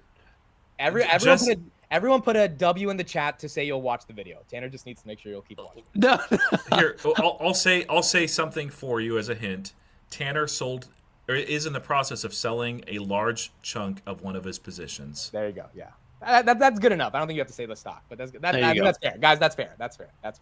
Tanner's selling. And it's not SoFi. It's not SoFi. And it's not SoFi. You're not. They'd crucify you if I didn't say that. It's not so fun. Oh my, it's a pretty big deal though. So I think he should do it on his own time, not on a Robinhood stream, because there's gonna be so many questions and all this stuff. So All right, that's fair. That's fair. That's fair. Plus, I'll no do a one live cares stream or about him something. Shift F4 stuff. I'm just kidding. It's not Shift 4 either. Yeah, it's not Shift 4 either. We got a super chat right here. Earthquake Sim, thank you for the $50 super chat. You all are amazing. I believe everyone in the chat would love a daily live stream from 9:30 to 4 p.m. to cover the next trading session. Thank you for the valuable insights. Is Palantir the next $1 trillion company? First of all, thank you for the $50 super chat. Appreciate it. I think Roy and I would agree. Palantir, it could be a $1 trillion company. I think Tanner might disagree on that. Terms of 9:30 to 4, I mean, it's basically happening every day anyway. Like I take like an hour, 2-hour break. So I think that's what it's going to turn into. So stay tuned for the next year because it'll probably be 8 hours a day at some point. But thank you so much for the super chat. Thank you for being here. And congrats to everyone on Hood, Microsoft, and Meta today. He did not buy Palantir. That is not the announcement. I wish that was the announcement. That was Dude, that'll be a good day. I would love to have shares of Palantir. Not at this price. This price is literally like I go into my brokerage and there's not even a buy button. They won't even let me. They're like, please, sir, like, let's make smart decisions. okay. We don't need to talk about Palantir here. Okay, we got May 5th for that. And we're certainly not talking about taking away buy buttons. Like, don't do Yeah, that. we're That's taboo. Definitely not talking about that. Let's finish up with Dan Ives right here. So the takeaway here for me, then, from what you're saying, Dan, is whether it's Microsoft, whether it's Meta, it's really how AI is driving growth across these companies' businesses. How key then between today and then with the rest of the hyperscaler and mega cap tech names that we get tomorrow, whether it's Amazon or whether it's Apple, how key then are the comments and the results we get here to sustaining the idea that AI is a secular growth story and thus perhaps, despite macro uncertainty, a defensive story? Yeah, Morgan, I think that what you heard today on these calls, and I think in terms on the press release and what you're going to hear in the calls, that just speaks so loudly because it shows if there was a time to pull back, they were going to pull back here. They're not. They're doubling down. And I think what it shows is the resiliency of this AI revolution. We've talked about it. I mean, we're only 5% in to what the spending is going to look like here. And we talk about it's $2 trillion that you're ultimately going to see in terms of this AI revolution. Big tech, everyone's looking at the big tech players. And what you heard from them, from digital advertising to hyperscaler to AI to cloud, not pulling back. And if you're a tech bull, I think this is going to put some sort of gasoline in this tech bull rally that I see going into the next few weeks, despite uncertainty when it comes to tariffs and everything we're seeing. It comes down to what they're seeing in the field. Hardware versus software in this environment. And I realize that there's nuance to that question and that answer, but where would you be putting money to work right now, given the trade and tariff uncertainty? It's software. Because that's the safety blanket trade in this market. That's the hyperscale. That's where the spending is on the enterprises. We'll hear from Cook and Cupertino tomorrow. I mean, that's a little game of blindfolded darts, right? In terms of tariffs, how that's impacting chips, what that's going to do to prices. You're not seeing that in the hyperscalers. Not seeing that you'll see some uncertainty on enterprise, but you look at what I believe this guidance and what we're going to hear much better than you ever could have expected over the last few weeks. And I think that's going to be the narrative over the coming weeks. Big tech came, they doubled down, and I think, that is about as confident as you can get for AI revolution navigating this tariff called tornado. Okay, Dan Ives, thanks for joining us. Shares of Microsoft up 6%, Meta up about 3.5% right now. Well, coming up, Mike Santoli returns. We got about 15 minutes until we get into the call. Again, we are seeing the market just love this after hours momentum. Microsoft right here, still up 7%, Meta up 5, Nvidia breaking 112, which is very nice. I actually had some 120 covered calls that I closed this morning, so not horrible timing on those. And then Palantir, 119.4, up 2.86%. Where's Googs? Googs is up a little bit as well, 0.32. Google had a phenomenal earnings. Market didn't love it. Maybe this will get them to care. And then, wow, Amazon up 2% as well. Love it. Hopefully they reiterate or even improve CapEx as well. If there's another name that's going to do it, it's 100% Amazon. Oh yeah, they need those processors. They need the data. They need the AI. Like they're going to scale that, and yeah, Nvidia is going to profit as one of many players. But yes, Nvidia. It's easy money. I'm pulling up Meta. No financial advice. For you. Yeah, just for me. Over the long term, it feels like that. So here's Meta. So let's look at them a little bit. DAP, 3.43 billion. That's up 6% year over year. Ad impressions up 5%. Average price per ad up 10%. The fact that they can keep monetizing ads is just incredible. Revenue, 42 billion, up 16% year over year. Total cost, 24 billion. CapEx, 13.6. They bought back 13.4 billion in stock, 1.3 billion in divvies, and they have 70 billion in cash. Headcount's about 76,000 right now. CFO says we expect second quarter revenue. They gave guidance. Here you go, 42.5 to 45.5. Our guidance assumes foreign currency is approximately 1% of a tailwind, and full year expenses of 113 to 118 billion. That's actually down about $1 billion from their previous guidance. And then CapEx 64 to 72. They write this updated outlook reflects additional data center investments to support our AI efforts, as well as an increase to the expected cost of infrastructure hardware. The majority of our CapEx in 2025 will continue to be directed to our core business. Yeah, I mean, Meta crushed it as always. Zuck says we've had a strong start to an important year. Our community grows and our business is performing very well. We're making good progress on AI glasses and Meta AI, which now has almost 1 billion monthly actives. Love it.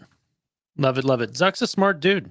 He's not pouring a gazillion dollars into, well, let's be more specific, around $70 billion into artificial intelligence without seeing the potential for returns later down the road. And like Dan said, he considers this a $2 trillion infrastructure play, or in terms of total investment going down the line, but it's still so early. Like these are even early predictions. Imagine back in 2015 trying to predict out how big cloud is going to get. Like I just think it's still in the early years and we have to see how it builds out. Right now, I'm excited to follow it. I was going to go on a whole tirade about NVIDIA, but I got to remember what day it is today. No, well, I want your tirade in a second, but here's Dan Dolev on Robinhood. On Robinhood, stock moving lower by about 3.25% in overtime, despite beating on the top and bottom lines. Let's bring in Mizuho America's senior analyst, Dan Dolev. He's got an outperform rating on the stock. Dan, what's not to like? I don't see anything that's not to like. I mean, this was one of their best quarters on record, right? You're getting funded accounts are at an all-time high. They beat on revenue, record gold number, record, I think, both quarterly and also on a year-over-year basis. The stock's up 25% year to date. It makes sense to get some air out of it, but I think this is probably just a buying opportunity at this point. And how much progress are they making on the undergirding things that they need to do so that the numbers look good, even when there isn't all this volatility and crypto isn't doing so well? I think you hit the nail on the head. This is the most important thing that people are missing about Robinhood. They're looking at a $600 billion TAM, and I've never seen a company that's like more aggressive and actually addressing that TAM, right? $3 billion in revenue now going to probably like 30 in 10 years. They're getting into more territories, to your point. They're getting into Asia. They're getting into Europe. Their product velocity is the best one I've ever seen, right? With Robinhood Gold, with like pretty much every quarter, there's something new. And so I think over time, what you're going to see is they're not going to bifurcate from the volatility, but they're going to fare out better than the volatility. Yeah, I think the commentary in the release about the fact that they're attracting more high net worth users, more high net worth traders as well, was very telling. I think about it like Interactive Brokers, for example, when it comes to that type of clientele. Are they going after more of those demographics? And if so, is that a more robust customer to have to move through market cycles? 100%, right? So this is exactly the point. They're going after the Schwabs and the Interactive Brokers of the world, and they're doing really, really well. I think if we sat here 3 years ago, everyone thought this was like a joke for millennials, and now people are taking them really seriously, right? And I think their competitors are getting worried about them taking assets away. I think deposits was like 18 billion this quarter. I think that's exactly the strategy. They're growing with their customers, and they're bringing in wealthier customers into the platform.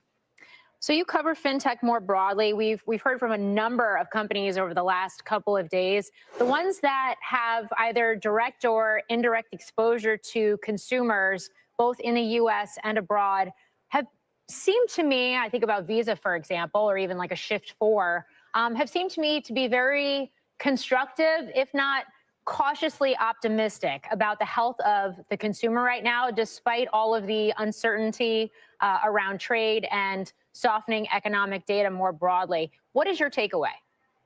My takeaway is that it's either they're not seeing it yet, or we're just overly worried, right? Because you're looking at all the B2B companies, they're saying uncertainty, they're saying they're worried. And yet, to your point, Visa was very upbeat.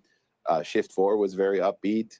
So I think that there's a bit of a disconnect here, right? Like Chipotle had a same store sales that were negative for the first time since COVID. So there's a lot of this sort of, either they're not seeing something that's about to happen, or I think that, we're just being overly worried. But thus far, most of the companies that we cover in fintech, which is basically like the broader economy, are way more constructive than what we were fearing heading into Q1 earnings. Okay, Dan Dolev, great to get your thoughts. Thank you. Again, he's highlighting product velocity, which all of us continue to be impressed by. Dan, I think, has an $80 price target on Hood. Correct. Yeah. His team, they're smart people, They're trying to find the best fintechs in the market to cover. And yeah. He's bullish on all the ones that I hold. Shift4, SoFi, Robinhood, he loves them all. This might be also one of the reasons why there's a bit of a sell-off. The adjusted EPS, not the dilutive EPS. It came in softer than. I don't know why TradingView has it at 33 cents. I didn't even look at the adjusted coming in. But that's just because of Trade PMR acquisition, which we already knew finalized. So not really sure why it'd be a surprise, but I guess somebody wasn't paying attention, and maybe Algos caught that as well. Yeah, they wrote down 18 cents there. That is weird. Let's see. It was 18 cents versus 33-cent estimate. A surprise of negative 15 cents. I don't think it said adjusted. I thought it said diluted EPS. Oh, actually, you're right. Yeah, let me pull that up because you can see. They just got it wrong. They got it wrong. They got it wrong. Because you can see here the prior quarter, that was 101, and that was what it was. Just because of the tax benefit. And so, they just printed the wrong number. Yeah, the actual is 37, not 33. Yeah. 37 is not even on there. Boy, TradingView, do better, and if you're on TradingView, maybe go to Robinhood. I don't think the stock is dumping for any other reason other than we're in a bull market, kind of, and the market, given Robinhood's trading at this multiple and they're already up 20% year to date, I think they need a little bit more from the macro, not from Hood, to give it the multiple. I think that's what's happening. Honestly, this is a little sketchy. I don't know if anything was actually intended with this, but it's kind of like when banks will have their analysts analyze SoFi, but do it very, very bearishly. I don't think there's any. Yeah, there's no sketch here. Like you'll see it get corrected soon. I don't think TradingView gives a shit. We'll see. I really don't think they care about. That's why when people say, "Oh, JP Morgan wants SoFi to fail," I'm like, dude, what are you talking about? JP Morgan doesn't care about stuff. I know you might believe in that argument. Some people, that argument's ridiculous. JP Morgan is $10 trillion in assets. They don't care about SoFi. So I don't think it's that. I think it's just the thing pumped from the lows in freaking April 8th. And after that big of a pump, I mean, it's going to be hard to keep getting that momentum. Again, in February, everything was at all-time highs. right? So you could accelerate the most high beta names like a Robinhood, like a Palantir, etc. But we're not at all-time highs anymore. Yeah, yeah. And so- Dude, I don't really care what the market does. This is why I said I don't know if it's going to pump or dump. That part is past me. You know, overall, directionally speaking, do I think it's going to pump or dump over time? I mean, come on. If they continue to take on more users and other brokerages are losing users or are losing the total market share out of a percentage of the markets, right? Like Coinbase said they grew in market share, but they grew like 177% or whatever. And Robinhood did like 377%. Okay, well, they're growing faster. You know, they're taking on more users. Those users are switching off of other platforms to go to these newer platforms. They're taking a share of event contracts. BetMGM and all these other platforms, FanDuel, they would love to have those additional contracts that were traded on Robinhood, but they do not have them anymore. Okay? And this is just what's going to continuously happen as more users are going to use the Robinhood platform for more and more sticky reasons. And I think one of the biggest catalysts for that is going to be Robinhood banking. Like Robinhood banking really seals the deal on people needing to use any other platform for any reason. And I think even calling those like $100 million businesses like banking, I think is a real low estimate. I think that's them being conservative. Those could be billion-dollar businesses, you know? Yeah. Roy, go ahead. No, I was just agreeing, nodding my head. Oh, you're sharing the screen. That's why. I do. Oh, I'm sorry. Let me stop doing that. Roy, what do you think about the buyback? So the 7 million share buyback, I mean, do you think that 500 million that they authorized could be used in a different angle, or you think it's just excess cash that, like, do you think they should be acquiring another company, or do you think they should just be buying back their stock? I mean, this is clearly not stopping them from acquiring companies. They have Bitstamp, they have Trade PMR. Before that, they had Pluto as well. So I don't think that they're hindered at all from actually being able to do this and acquire companies. And that's actually one of the things that is really interesting is if they get in a situation where there is a bear market in a crypto winter, depending on how bad it is and how long things last, like it's going to hurt the stock and it'll hurt the company too. But long term, it actually sets them up really well because they still will be profitable, I expect, in that situation. They'd have an opportunity to delete a lot of their float. But even more importantly, they have the opportunity to buy companies for pennies on the dollar. And they handle acquisitions very well, integrating them into the Robinhood ecosystem, getting them to profitability very quickly within that. So that's short term, not exciting, but long term, man, it's a great opportunity for a company that has $5 billion on its balance sheet. Yeah, I'm curious. Do you guys think that like a company like Trade PMR on its own is going to be able to grow assets under administration? Like right now, we finally see a metric there that has 41 billion in it. I'm excited to see how that grows as well. Right now, it's showing no growth because we have nothing to compare it to, but Right. that'll be fun to track. Yeah, that's pretty bearish. No growth in the first month that they have it. No growth. Quarter over quarter. Declining quarter over quarter, total revenue. Sell it. Roy, Well- go ahead, Roy. Go ahead. I was going to say that's one of those things that they, they've used this a number of times in their investor day. I believe was maybe the first time that I noticed it, at least, and they have it number of times in this slideshow. Global financial ecosystem. That's what they're building, and the ecosystem has a flywheel. And these products like Trade PMR on its own would not be as strong as Trade PMR managed by Robinhood, integrated in this ecosystem. It just wouldn't be. So, Well, we don't know that yet. it's very unlikely that it would be. I don't see a way that they're not going to do a PayPal where they just buy something and they forget could. that it exists or let it compete with themselves. Wait, Roy, you're saying it's very unlikely that Trade PMR would grow AUM outside of Robinhood. Slower outside of Robinhood. It'll be faster with Robinhood. I agree with Roy. I think we them don't being know. swallowed up. Roy is 100% correct. That accelerates their ability to get distribution, to get assets. Yes, but it's the same thing with, like, can we bring back the PayPal example with Braintree? There's a lot of people who actually think that the potential for Braintree would have been better if they never had the parent company of pushing products inside of it that potentially people did not want. So Yes, but Robinhood is not PayPal. And I say that as a guy that owns both and likes both. But man, if Dan Schulman was in charge of Robinhood right now, I'd be like, oh man, they messed up, sell everything, short this stock, look for a pair trade, get out. But Vlad is not Dan. Yeah, so I'm not trying to be. Do we know any historical evidence of really great acquisitions that have integrated well? For You mean Robinhood, X1. Yeah, X1's a good example. that whole credit card is the also That's Deepak, right? yes. But also, what's the Say Technologies? That was a great Yep. one. Yeah, well, That's a that's good not one. even that's barely even existent. Yeah, that Charter, Sherwood News, Sherwood Media, like all those they're not like massive, but I've not seen them have an acquisition where I'm like, oh man, that was dumb in retrospect. I haven't.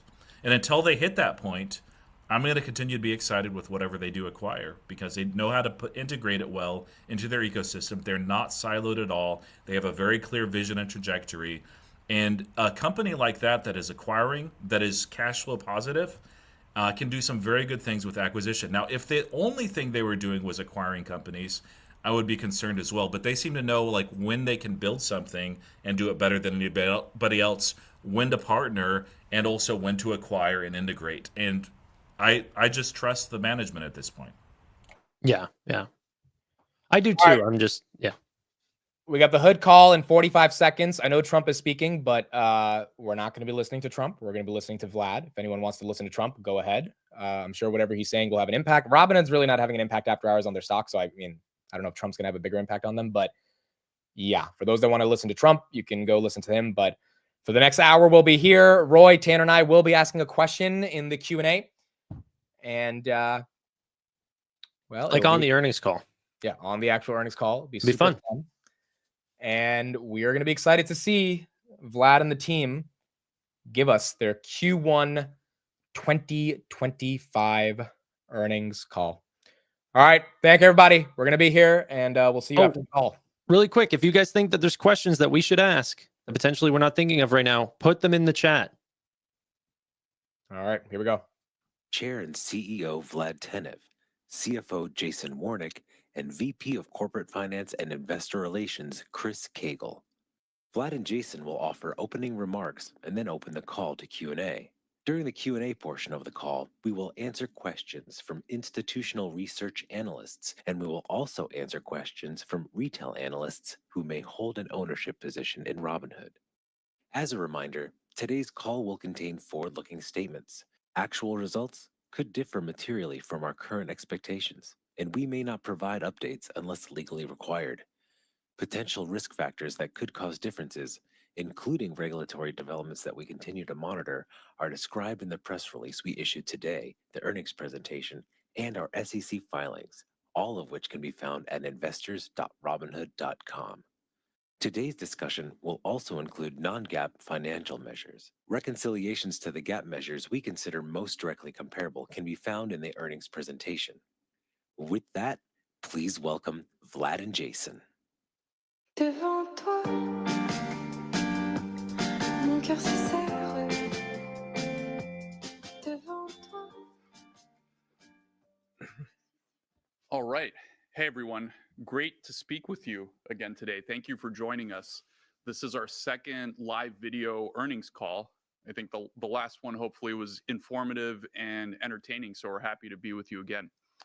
If I had to sum up the quarter, what I'm most excited about is the incredible product velocity. And it was across our three focus areas, which, if you remember, are building the #1 platform for active traders, being #1 in wallet share for the next generation, and building the #1 global financial ecosystem. So let's get into it in a little bit more detail. When I look at our active trader offering, it just keeps getting more disruptive. We launched futures and prediction markets in Q1, and futures are accelerating nicely. So about 4.5 million contracts traded in April alone, which is more than all of Q1. So Q1, which was a strong quarter, greatly was accelerated in April. And prediction markets have done over 1 billion contracts in the last 6 months. And we've recently started to increase the breadth of the contracts we offer. So we're still very much in the early stages there. On Robinhood Legend, which if you remember, we announced at Hood Summit late last year and launched fully a few months after that.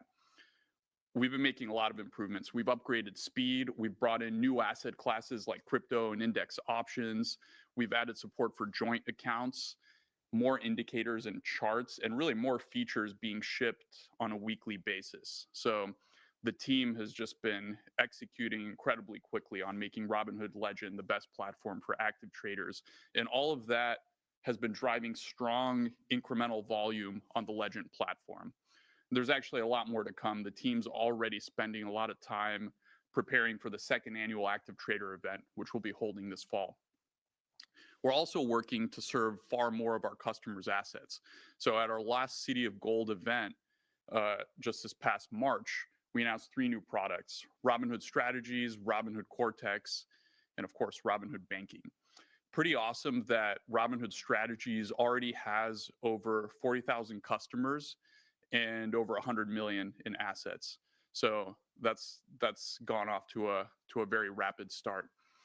Robinhood Gold. So when you look at the Gold credit card, we doubled the Gold card holders to 200K just in the past few weeks, and we love what we're seeing. We know that there's a ton of excitement about getting the credit card from customers. We see it on social media and in the questions, and we're excited to accelerate the rollout from here. So already doubled, and it's going to continue. Retirement assets, they're now up to 16 billion, which is up about 20% just from the start of the year. And we closed the acquisition of Trade PMR, which was bringing over 40 billion of platform assets to Robinhood. So a lot of progress on wallet share. And on global financial ecosystem, this is our 10-year arc. We continue to make the UK brokerage offering better and better, and we're working on launching in Asia. So excited about that. Bitstamp acquisition still on track to close mid-year, and we're heads down getting things ready for the crypto event, which will be in France in 2 months. So we're very excited about that. There's going to be some new things unveiled. And wrapping it all up, as a result of the strong product velocity, we saw strong business results as well. Revenues up 50% year over year. Trading volumes all up double digits year over year, including a record quarter for options trading. Record net deposits as well, 18 billion of net deposits in the quarter. So I'm glad to see the strategies working. Customers are not only trading more with us, but they're entrusting us with more of their assets. Gold subscribers nearly doubling year over year to 3.2 million as of the end of the quarter, and actually now 3.3 million in April. And that's a 12% plus adoption rate overall. But if you look at new customers who joined Robinhood in Q1, about 1 in 3 became Gold subscribers relatively quickly. And we look on international, that's continuing to accelerate. We are now up to over 150,000 international customers, and that's just going to keep going and going. So we feel great about our product velocity and the business results that it's driving. I'll turn it over to you, Jason, to talk through financials, and then we'll go straight to Q&A. Okay, thanks, Vlad. Q1 was another quarter of profitable growth as revenues grew 50% year over year and EPS more than doubled. Our focus on profitable growth drove 72% incremental margins as adjusted EBITDA margin expanded by 11 points from a year ago. And over the past 12 months, revenues reached 3.3 billion and adjusted EBITDA was 1.7 billion as we continue to grow and diversify our business. It's also great to see momentum continuing into the second quarter. April net deposits are around 6.5 billion. Equities trading is a 4-year high. Options are in the zone of an all-time high, and crypto trading is north of 8 billion. Also, margin balances are about 8.4 billion, which is up 2x from last year. I'm pleased with our customers' continued engagement. It's driven by a greater share of active traders who tend to stay resilient through volatility, continued market share gains, and diversification into newer areas like Robinhood Legend, advisory, futures, and index options. Let's take a closer look at our Q1 financials compared to a year ago. Q1 revenues were $927 million, driven by strong growth across the board. Transaction volumes increased by double digits across all categories, including up 84% year over year in equities, and we saw record options volume in the quarter. Interest earning assets and securities lending activity continued to grow, more than offsetting short-term rates, and other revenues grew as gold subscriptions reached new highs. We also stayed disciplined on expenses, leading to 51% adjusted EBITDA margins. In Q1, adjusted OPEX and SBC was $533 million, in the middle of our updated full-year outlook range on a quarterly basis. As we previously announced, we anticipate approximately $85 million of costs from trade PMR in 2025. So we updated our full-year outlook for adjusted OPEX and SBC to $2.085 to $2.185 billion. As a reminder, this outlook does not include costs from our anticipated acquisition of Bitstamp or provisions for credit losses. Let's talk for a moment about how we're diversifying our business. You've heard me say that we have 9 businesses that each generate over $100 million in annualized revenues, nearly double the number we had just a couple years ago. And I'm excited to say we have many more that are quickly scaling. For example, we've recently launched 3 new products: futures, index options, and prediction markets, where the ARR for each of them individually is already around 20 million. And with the addition of trade PMR, we've added a business that has a $50 million run rate and a nice track record for growth. And there's several more businesses that we recently announced and expect to begin contributing later this year, including Robinhood Strategies, Robinhood Banking, and our acquisition of Bitstamp in the middle of the year. So we're incredibly excited about all these new businesses, and I like our opportunity to build many of them into additional $100 million revenue businesses in the coming years. I also want to give an update on our share repurchase program. You'll recall we began executing on our $1 billion share repurchase plan in Q3 last year, with target completion over 2 to 3 years. Since then, we've moved faster and have deployed over $650 million at an average price of $33 per share. This includes over $300 million of buybacks in Q1, which more than offsets share issuance for trade PMR. Given our strong performance and positive outlook, our board has increased the authorization by $500 million, taking the program up to a total of $1.5 billion. We expect to deploy the remaining $800 million plus over roughly the next 2 years, but we're keeping flexibility to accelerate if market conditions warrant. So we feel great about our business and financial results and remain focused on driving another year of profitable growth in 2025. We're continuing to work to maximize earnings per share and free cash flow per share over time. With that, Chris, let's move to Q&A. All right. Thank you, Jason. For the Q&A session, we'll start by answering the top few questions from Say Technologies ranked by the number of votes. We passed over questions that we were already addressed on this call or in prior quarters and grouped together questions that shared a common theme. After the Say questions, we'll turn to live questions from our analysts. So let's kick it off with our first question from Say. Patrick asks, what is Robinhood doing to accelerate credit cards and checking accounts to their Gold members? Thanks for the questions. I'll start with the Gold card and maybe turn it over to you, Vlad, for banking. As I've mentioned, it's really important for us to study customer behavior as we roll out the card. We've been doing that and have increased the number of cardholders from 100,000 to over 200,000 just in Q1. So far, what we're seeing in terms of customer behavior is in line with our expectations, so we feel good. And we plan to continue increasing the number of cardholders throughout the year. But along the way, we're going to continue to be measured in the near term. Vlad? Thanks, Jason.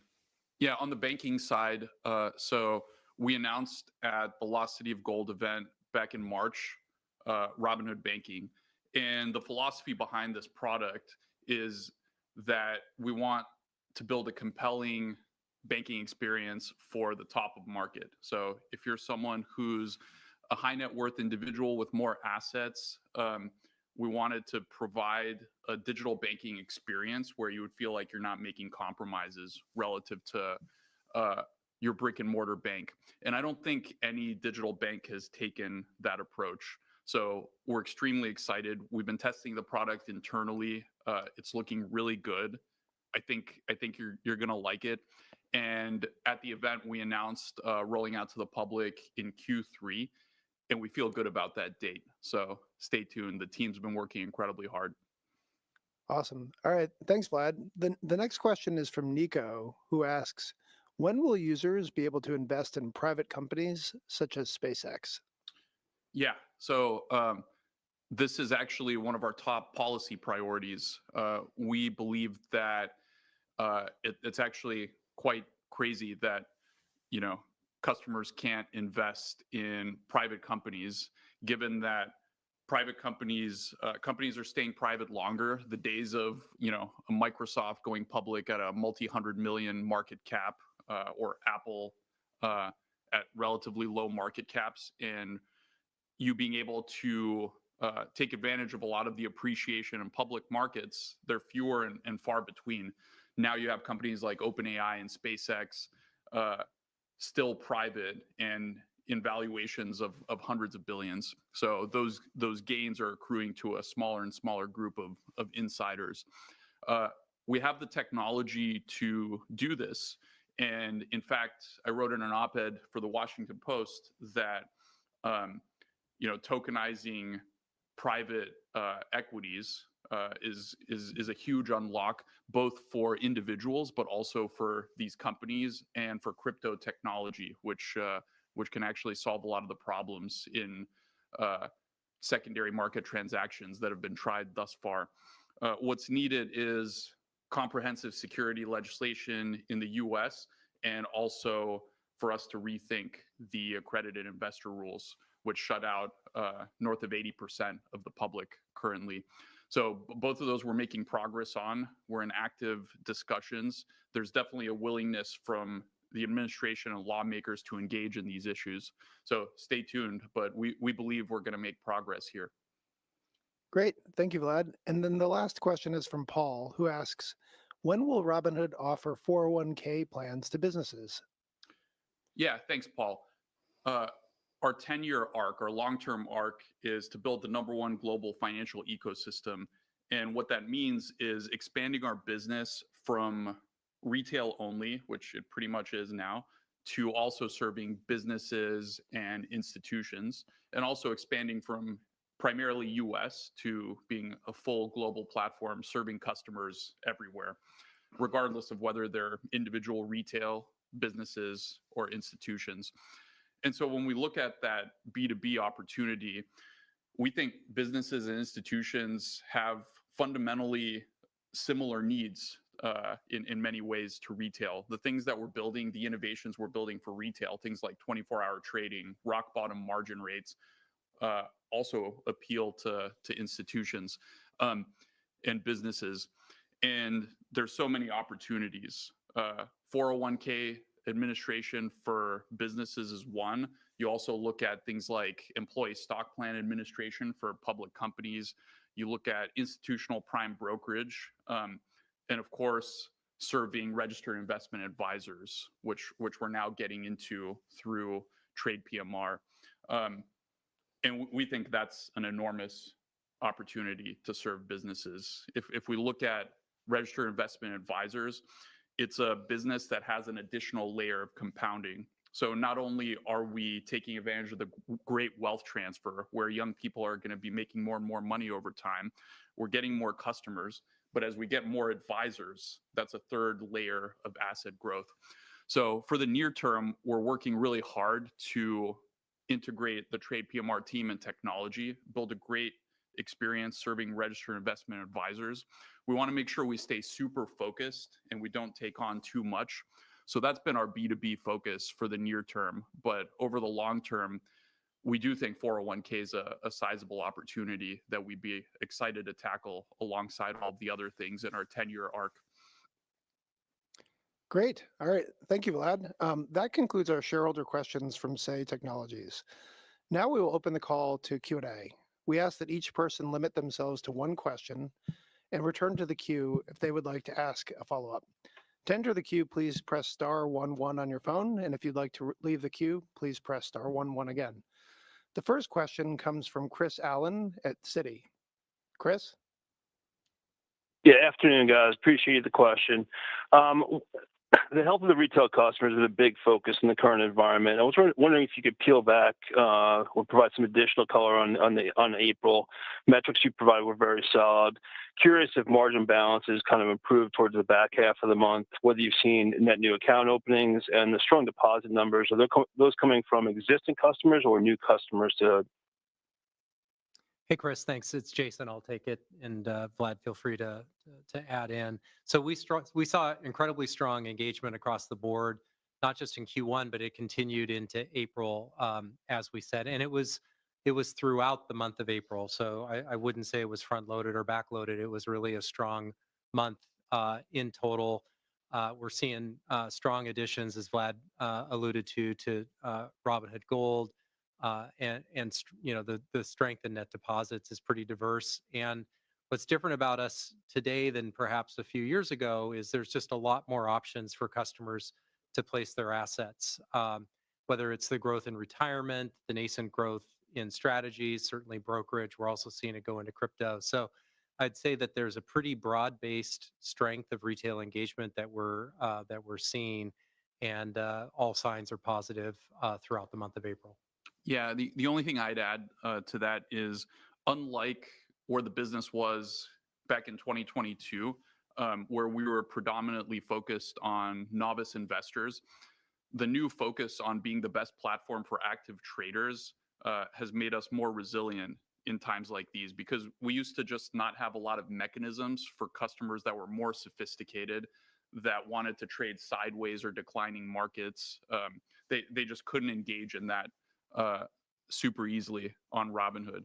But just recently we've launched futures, and as we shared, futures had a very, very significant growth in April, with over 4.5 million contracts traded, outright contracts.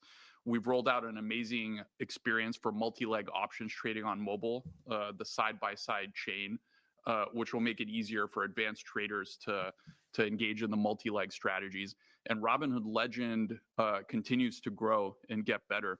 So now we have multiple mechanisms for these active traders to engage no matter what the market environment is in.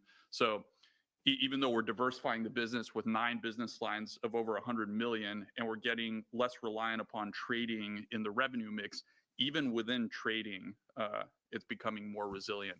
So I think we're very excited about that, and there's still more to come.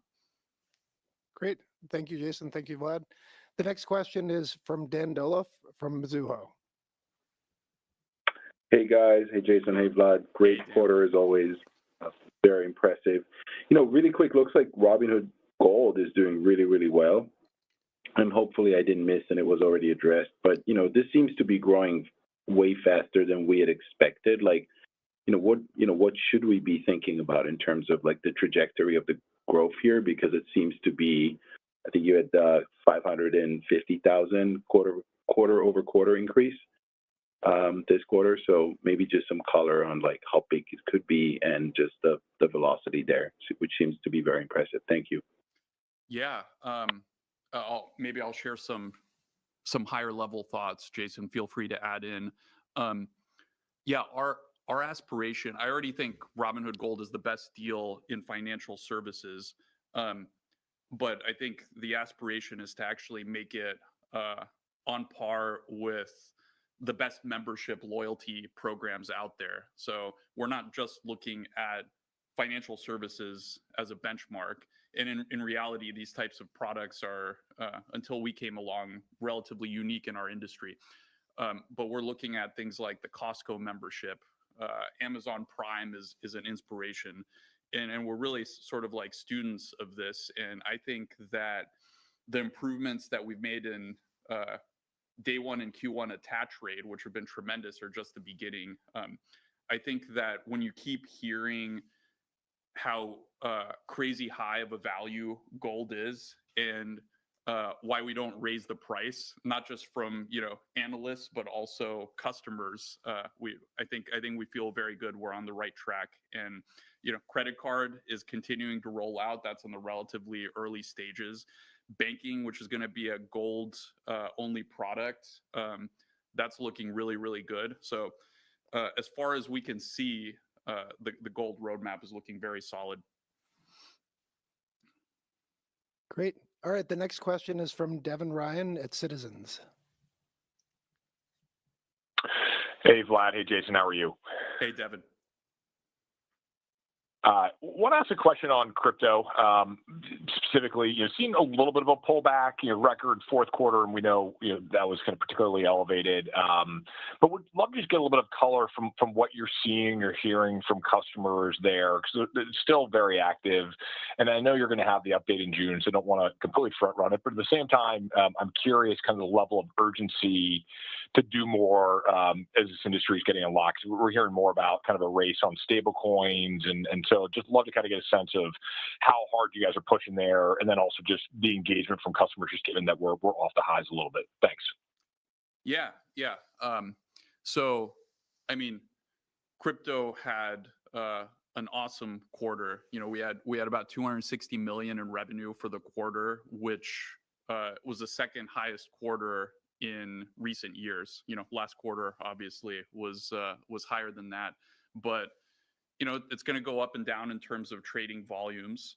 But what we like to look at is market share. And if industry volumes are going down, but market share is going up for Robinhood, and we're continuing to unlock and add more selection and add more products, we feel like we're doing very, very well. So the team has been cranking. There have been a slew of improvements, both for traders and coming down the pike, but more selection, smart exchange routing, and the team's been executing a lot, and there's so much to do. So we're excited for the June event, but I'd also tell you, we're diversifying the business outside of the crypto business, which will make us less reliant on crypto transaction volumes. But also within crypto, there's going to be diversification over time. So crypto itself will diversify and be less reliant on transaction volumes in the future. Great. Thanks, Vlad. The next question is from Roy at Crossroads. Roy. Hi, guys. Thanks for taking my question. I really enjoyed getting that early look at Robinhood strategies and seeing what that platform is about and what you guys have been building. And I'm curious if you could give us any early read on that product as far as how it's being approached by customers, how many are actually looking at that. Yeah, absolutely. So we shared earlier, over 40,000 customers already, over 100 million in assets on strategies. I'm sure you've seen, some of the engagement on social, customers sharing their portfolios and talking about how, despite sort of like the volatility of the times we're in, product's been holding up very, very well. So it's continuing to grow. We're adding more and more features based on demand, but early read has been tremendously positive from the customers that have it. Thanks, Vlad. The next question is from Patrick Moley at Piper. Yeah, good evening. Thanks for taking the question. So I wanted to touch on the futures offering again. You mentioned that you've seen 4.5 million contracts traded in April, so it sounds like that's picking up pretty nicely. So just curious where that volume's coming from. Is that existing customers? Are you finding that you're winning customers from other brokerage platforms there? And then any specific commentary that you can give on, whether there's specific products or specific asset classes that you're finding your customers are migrating to. Thanks. Yeah.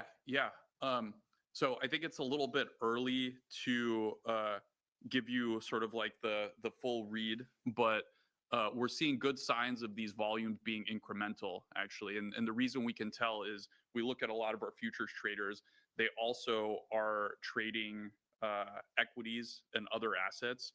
And you're actually seeing the power of having multiple assets in one platform shine through there. And really, the thing that futures allows customers to do, easy ability to take short positions, which we still don't have equity shorting. While that's coming, it's sort of an outlet for that type of advanced systematic trading. We have the ladder, and we also have those markets trading around the clock. So it's really opening up new behaviors and new styles of trading for our active traders. So that's I think why it's seen such good adoption. Plus the product experience that the team, the futures team, has built. They've done a really nice job, particularly on the mobile ladder. And there's more to do. Futures on Legend, for example, and making it available also to outside the U.S. as we continue to expand there. Great. The next question is from Craig Siegenthaler at Bank of America. Thanks. Good afternoon, everyone. So my question is on Cortex. Are you going to charge for this product, or is it offered, or will it be offered for free to your Gold subscribers? And is the launch planned towards the end of the year for Q25? For Cortex? Yeah. Yeah, we'd like to. I think we'd like to get it a little bit before then. Teams have been working hard to get that out, and Cortex is that what you saw announced in the Lost City of Gold events, just the beginning. So we announced Cortex for stock digest that'll help customers answer the question of what's going on with the stock. Also Trade Builder, which will help customers execute on an options trading strategy given a viewpoint and a selection of a particular stock. And it'll be for Gold subscribers. So right now, no plans to charge additional fee. We want to give this technology to our Gold customers. And you should see it actually permeating the entire Robinhood experience. So this is just the start, but we're already thinking about how to integrate it more deeply into flows for active traders across different platforms. And also, we're continuing to make progress improving the operations of the company and also the customer service through AI. So while maybe that's less overt, it's incredibly powerful because it gives customers resolution, really effective resolution whenever they run into issues. Great. The next question is from James Yarrow at Goldman Sachs. Good afternoon, and thanks for taking my question. Vlad, I want to ask a longer-term crypto one for you. We've now seen all three U.S. banking regulators shift their posture to allow them to participate in the crypto ecosystem. What role do you expect U.S. banks to play across both retail and wealth versus institutional crypto? And what does this mean for competition and pricing in the U.S. crypto markets? Yeah. I would just put out there, I like our positioning. It's always hard to speculate on what, competitors may or may not do before they have products in market. And we're focused on driving innovation here. So obviously we've done well on the trading side. We think crypto is interesting as a foundational technology that could actually improve a wide variety of financial services, not just spot crypto trading. So we think we're just in the early innings of having this technology permeate the financial system. And, we're excited to see what not just we bring to market, but what others can do partnering with us and just independently as well.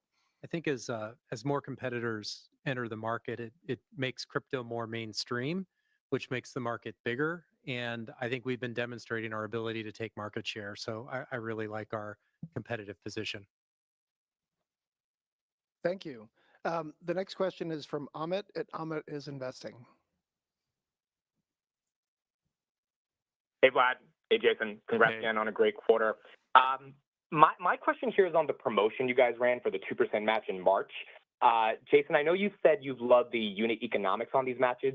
Can you give us a little bit of insight on the types of customers you brought over in March, and if you think the 2% match is sustainable to continue bringing over more of the wealthier clients?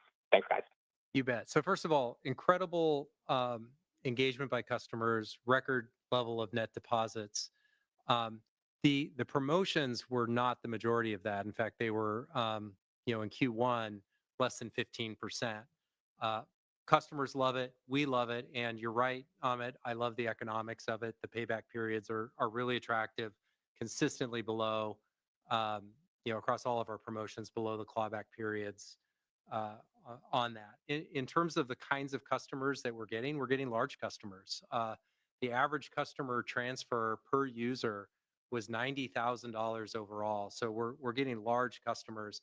And then what's really interesting is for taxable accounts, because we had taxable and non-taxable promotions. For taxable accounts, it was double that. So over $180,000 average ACAT transfer in for the promotion. So we really love these promotions. We like the customers that we're getting, and they tend to have larger balances. Thanks, Jason. The next question is from Matt O'Neill at FT Partners. Yeah, thanks so much for taking my question. I joined a little bit late, so apologies if this has already been discussed, but I was just curious around crypto pricing. It seems like things are moving in the direction that they have been for a number of quarters now. Maybe you could just discuss kind of where that stands as far as the experimentation that continues, as well as I believe there's some further experimentation going on with volume-based pricing. Thanks. Yeah. You want to hit that, Jason? Sure. I mean, we're continuing to experiment. We've been seeing the take rates, come up, sequentially for several quarters now. What I'd say is when we look at take rates for crypto for the month of April, it's in a similar zone to where we were at in Q1. I do think the big opportunity for us on experimenting is tiered pricing. While Robinhood has really attractive pricing on average, I think that there's a big opportunity for us for the highest volume traders of crypto to get a better price from Robinhood, and that's what we're really experimenting with. And we like what we're seeing so far, but we're still pretty early in those experiments. All right, thanks, Jason. The next question is from Brian Bedell at Deutsche Bank. Thanks. Good afternoon, guys. Maybe just going back to the net deposits in March and the continued traction in April on the actual active trader mix within those net deposits. So you talked about the 180,000 average balance on the taxable side. Either Jason or Vlad, can you talk about what you're seeing from active traders coming into the complex and the usage on Legend? I think the last time you quoted that was about a $50 million run rate. I don't know if there's an update to that, and maybe just talk about the plans for Legend as we roll out through the year.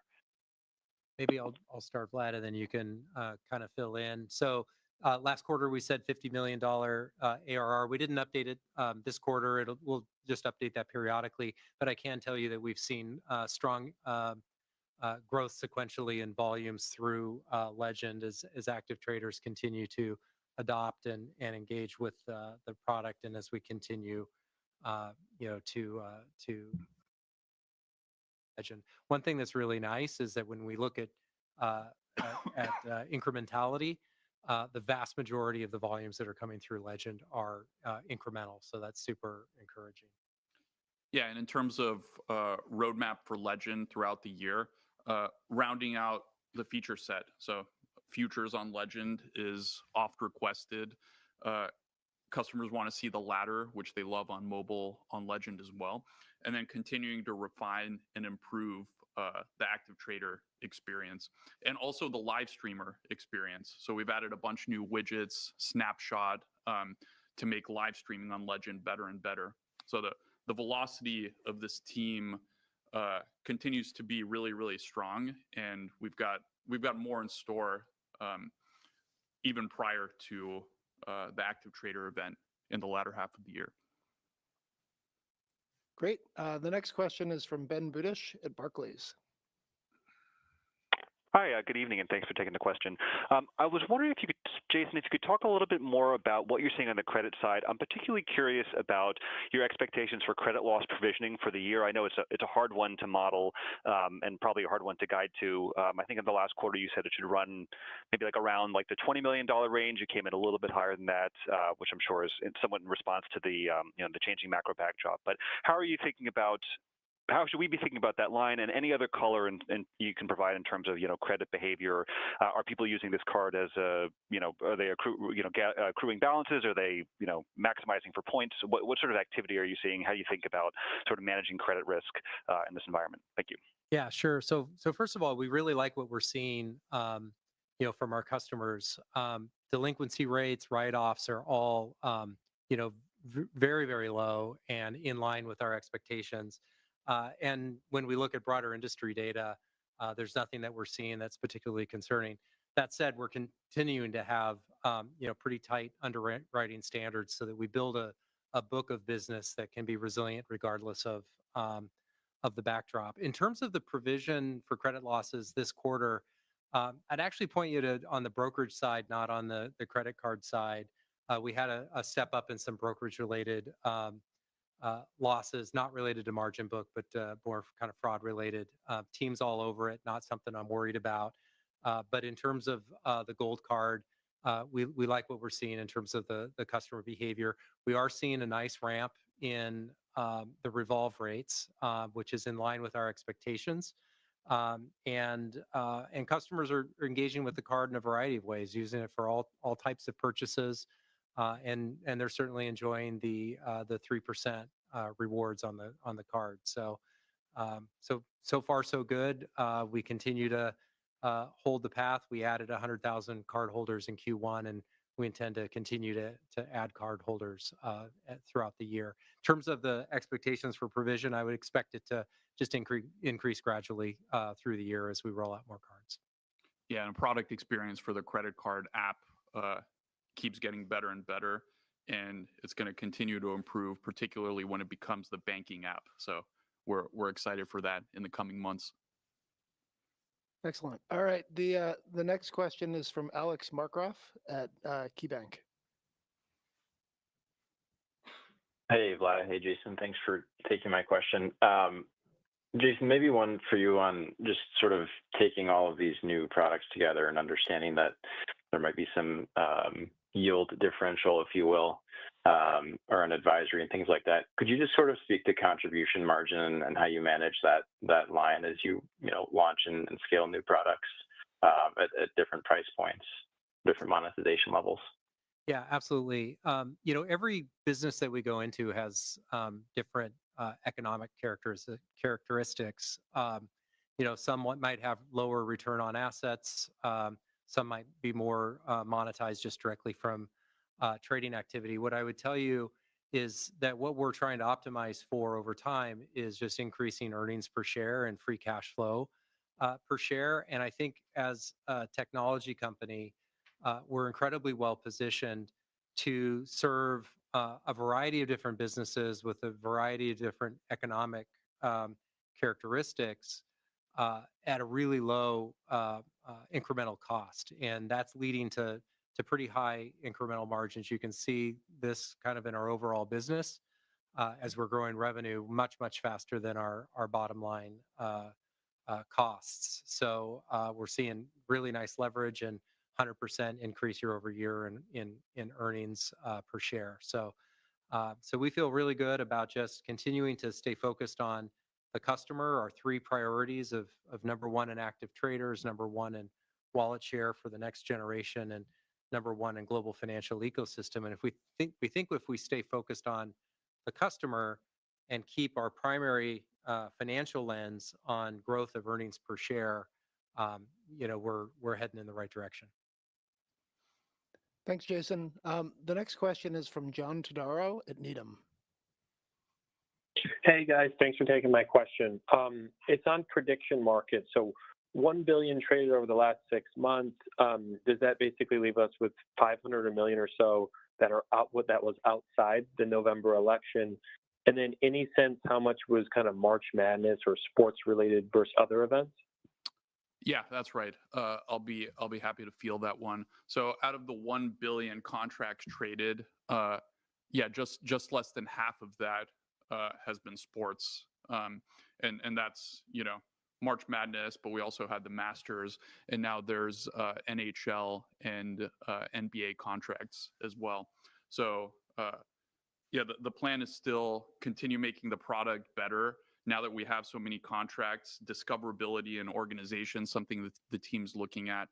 And we think that this is an incredibly powerful nascent asset class. And you should see more and more contracts and a wide variety of contracts over time. So we love what we're seeing. And it's so early that, the potential of this is vast.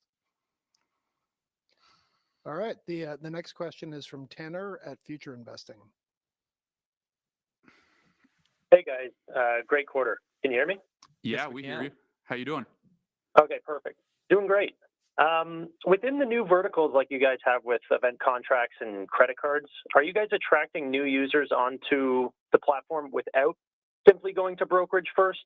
Any insights on that? And if they're upgrading to gold or eventually cross-selling to other products would be great. Yeah, absolutely. It's a mix. I think what you typically see to begin with is, we like to test it among existing users, particularly the most active users tend to be, the earliest to adopt. And we have a large install base of north of 25 million funded accounts, which I think has been a huge differentiator for us relative to other businesses launching products. So we have lots of channels where customers can discover products, different cross-sell surfaces in product, and also marketing activities and referral activities. So depending on the product, we use one or multiple of those. And credit card's a little bit unique because that one top of funnel has been relatively easy. As you know, there's about 3 million on the wait list, and we're rolling it out rapidly. But our thesis that that by offering a great product experience with great economics, we wouldn't have to pay the gigantic cost of customer acquisition that the incumbents have gotten used to paying seems to be bearing out. So we're excited about that. I would just add that Robinhood Gold does play a pretty important part in this. When you become a Robinhood Gold customer, you bring in more balances, you deposit at a higher rate, and importantly, on the cross-sell point, you're much more likely to adopt more products. And so take retirement accounts as an example, you're like 4x more likely as a Gold customer versus an average customer to have a retirement account. And so I think, and they have 5 times the assets. And so, being a Gold customer is kind of central to our strategy for cross-sell. And then as we continue to offer new and interesting products, our customers are discovering them at a faster rate. Thanks, Jason. The next question is from Brett Knobloch at Cantor. Hi, Vlad and Jason. This is Thomas Shinsky on for Brett Knobloch. Thank you for taking my question and congrats on another great quarter. Thanks, Tom. I just wanted to touch on the launch of the routing for crypto traders. I know we've touched a little bit on crypto pricing here, but I just wanted to see how adoption has been amongst traders for the smart exchange routing and how we should think about the impact on your blended crypto take rate over the next few quarters as adoption for this new product grows. Yeah, it's still early. It's in the relatively early stages of rolling out, and we're experimenting with it. So far, results look good. In particular, for the active traders that are engaging with the order book directly through tools like Legend or even on mobile, they want to be able to interact with the order book and see the price. And it also gives us the ability, as Jason mentioned earlier, to give preferential pricing to customers that trade more. So overall philosophy is, as you bring more and more of your activity to Robinhood, whether that means crypto trading activity if you're an active trader or just assets, the experience should get even better for you. So that's kind of the long-term goal. The more of your activity, the more of your assets you bring to Robinhood, and the longer you are with us, the better the experience gets. And I don't think that's actually universal. Most other financial services products are the opposite. They kind of get worse for you the more money you have.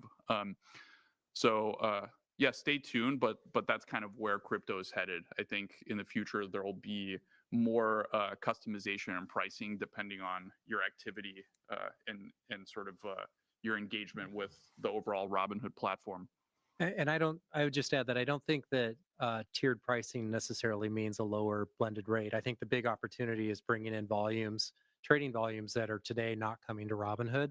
And so we'll have to see how that plays out. As we mentioned, it's small today, and April take rates are in line with what we saw in Q1. All right. The next question is from Edward Engel at Compass Point. Hi, thanks for taking my question. Most of my questions have been asked already, but I just wanted to touch on trade PMR. You talked about 85 million of incremental costs for this year. I guess as we kind of exit the year of 2026, what does kind of that core run rate cost basically look like? Is there any opportunities for savings there? Yeah, I would just say that in that 85 is including deal related costs. So we have an opportunity to take that number down, particularly by next quarter, even as we move forward. Okay. The next question is from Kyle Voigt at KBW. Hey, good evening. Maybe another question on crypto, but on the regulatory side. Last quarter, you noted that more regulatory clarity was needed to offer crypto staking. I just wanted to get an update on that and really wondering whether you'd be satisfied with guidance from the SEC, or do you need to see a more comprehensive crypto market infrastructure bill or regulatory framework passed to get comfort there? And then in terms of the comprehensive kind of crypto bill, was there anything proposed in the prior FIT 21 digital asset bill that would cause or necessitate any material changes to your current operating model for crypto more broadly? Yeah, we don't see anything that's concerning with regards to the crypto operating model, but there are opportunities. I think the big opportunity is clarity on listing crypto asset securities and actually not just for brokers to be able to list these assets, but also for issuers to issue these assets. I think that will unlock a ton of economic value for the crypto industry in the US. So that's been kind of our primary policy objective in Washington when it comes to crypto. I think it's been good in the sense like not having a regulation by enforcement posture has been a boon to the industry, but now we have an opportunity to go further and make this technology useful to everyday people and to institutions in a real big way. So that's kind of what we're working towards in Washington. Great. The next question is from Evan at Stock Market News. My question, congrats to the entire team on a fantastic quarter.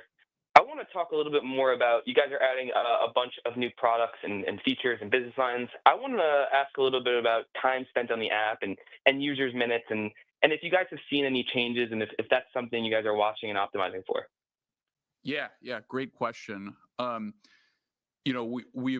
We've traditionally done very, very well on those types of metrics. I mean, people find the Robinhood app very engaging, despite the fact that we don't spend a ton of time or efforts driving that. The efforts are all on making great products, making sure that customers retain really well and build a great product experience. And, more recently, driving gold subscription, the retention of gold subscribers. So really thus far, the focus has been on making it easy for customers to get in, making it easy for them to adopt the gold subscription, And once they have gold, sort of like facilitating them seeing the value across all of the products that are on the platform, and then making sure we uphold the commitment to having a great product experience throughout the journey. Not to say that there aren't opportunities, and we're actually investing more in building out our related teams there on the growth and the marketing side. But yeah, thus far it's been focused on making sure the products are really, really high quality and customers are experiencing tremendous value from using that, and Robinhood Gold in particular. One of the things I'm excited about is the potential for Cortex to make the app even that much more engaging throughout a day. So looking forward to seeing the team execute on that one. Great. The next question is from Ken Worthington at JP Morgan. Question and squeezing me in. I'd love to get some better insights into sort of the event and prediction market business. Are these participants more like your equity, option, or crypto customers today?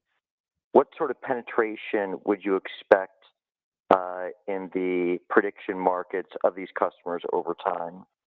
And then do prediction market customers have sort of higher or lower velocity than the other segments of your business? Are these like super active, or are they, more or less active? Like, where do they fit into the, continuum of your customers? Yeah, I think the great thing about this business, about the prediction markets business, is it appeals to a broad range of customers, and we actually see very, very different behaviors even within prediction markets when you talk about different contracts. So, for example, the group of customers that engages with the economic prediction markets is not the same group of customers that engages with the masters, for instance. And so many of young people who are our customer base love sports and love following news and current events. So actually what you see is like pretty wide dispersion. Yeah, it's not like, other assets where if you're an options trader, a number of options traders are, coming and primarily engaging with that. You see these customers engaging in a wide spectrum of assets and sort of like trading activity quite broad and varied among the rest of our products. Okay, great. Thank you. Thanks, Ken. All right. The next question is from Steven Chubak at Wolfe. Hi, good afternoon, and thanks for squeezing me in here. Jason, you typically provide near-term guidance on NII, and I was hoping you could speak to where you expect NII to land in 2Q based on spot or current balances, and with 4 cuts reflected in the forward curve. Might be helpful if you could provide an updated sensitivity to interest rate cuts. Yeah, thank you, Stephen. So we didn't provide specific guidance for NII. What I'd tell you is that when we look at the effect, again, just isolating for a 25 basis point cut, the impact would be on a standalone basis about $50 million as a headwind.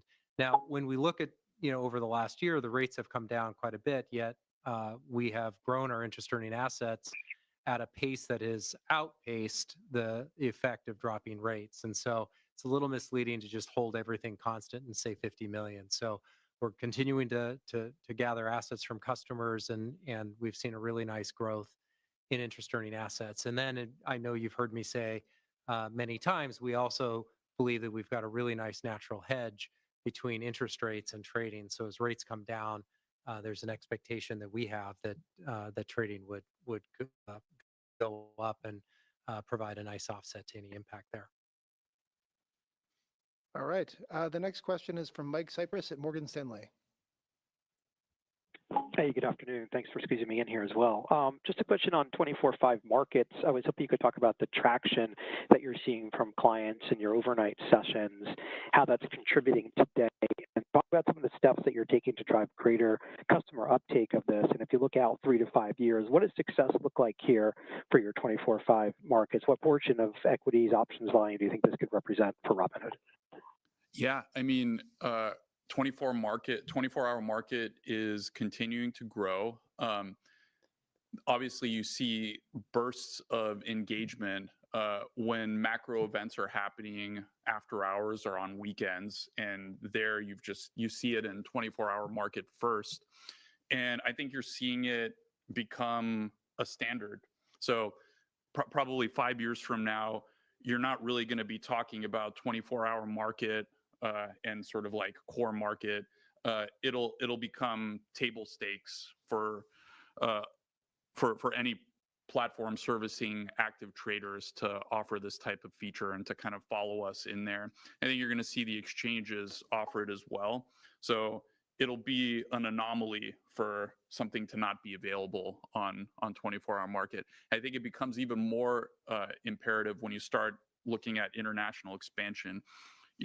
As we get into Europe and Asia, where there's less and less overlap with U.S. East Coast working hours, that's just going to be another tailwind for increased volumes and adoption. But I think the long-term trend is 24/7 for every tradable asset.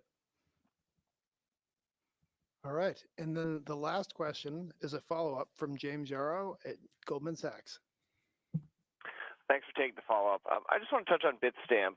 When the deal is closed, could you just help us think about what that acquisition could mean for the way you route your crypto orders in terms of internalization as well as the crypto take rate? And obviously recognizing the deal will add institutional volumes, so that could pressure the blended take rate if you don't break that out. But so maybe if you could just isolate the impact on your retail crypto take rate. Yeah, we're very excited about Bitstamp, the oldest and longest running crypto exchange out there. So that makes Robinhood the oldest and longest continuously running crypto exchange, which is very exciting. Still middle of year for close. I don't want to front run any specific announcements on what we're going to do, but what I'll tell you is institutional is a big opportunity for us. We're obviously not really in that space yet, but we see a lot of opportunity, and also international. Bitstamp has a global presence. Crypto is increasingly global. We're going to do more and more there. And in terms of customer execution quality, at the end of the day, the goal is to give customers choice and to provide a great execution experience. And Bitstamp certainly will play a role in that. We think it just gives us another lever to give our active traders more ways to execute their orders. Okay. Well, that concludes the Q&A portion of our call. Before we end the call, Vlad, I'll turn it back to you for any closing comments. Yeah, I mean, just want to say thank you guys for joining us again. Second live video earnings call. I think we're going to continue to do it. I think they're going to get better and better. But really, we've got a lot of work to do. It's going to be a busy year. The roadmap is incredibly full. So thank you for being on this journey with us and for listening, and to the analysts and investors, retail and institutional, who continue to engage with the company. So we're by no means slowing down. It's going to be a busy year for us, and looking forward to seeing many of you at the France crypto event.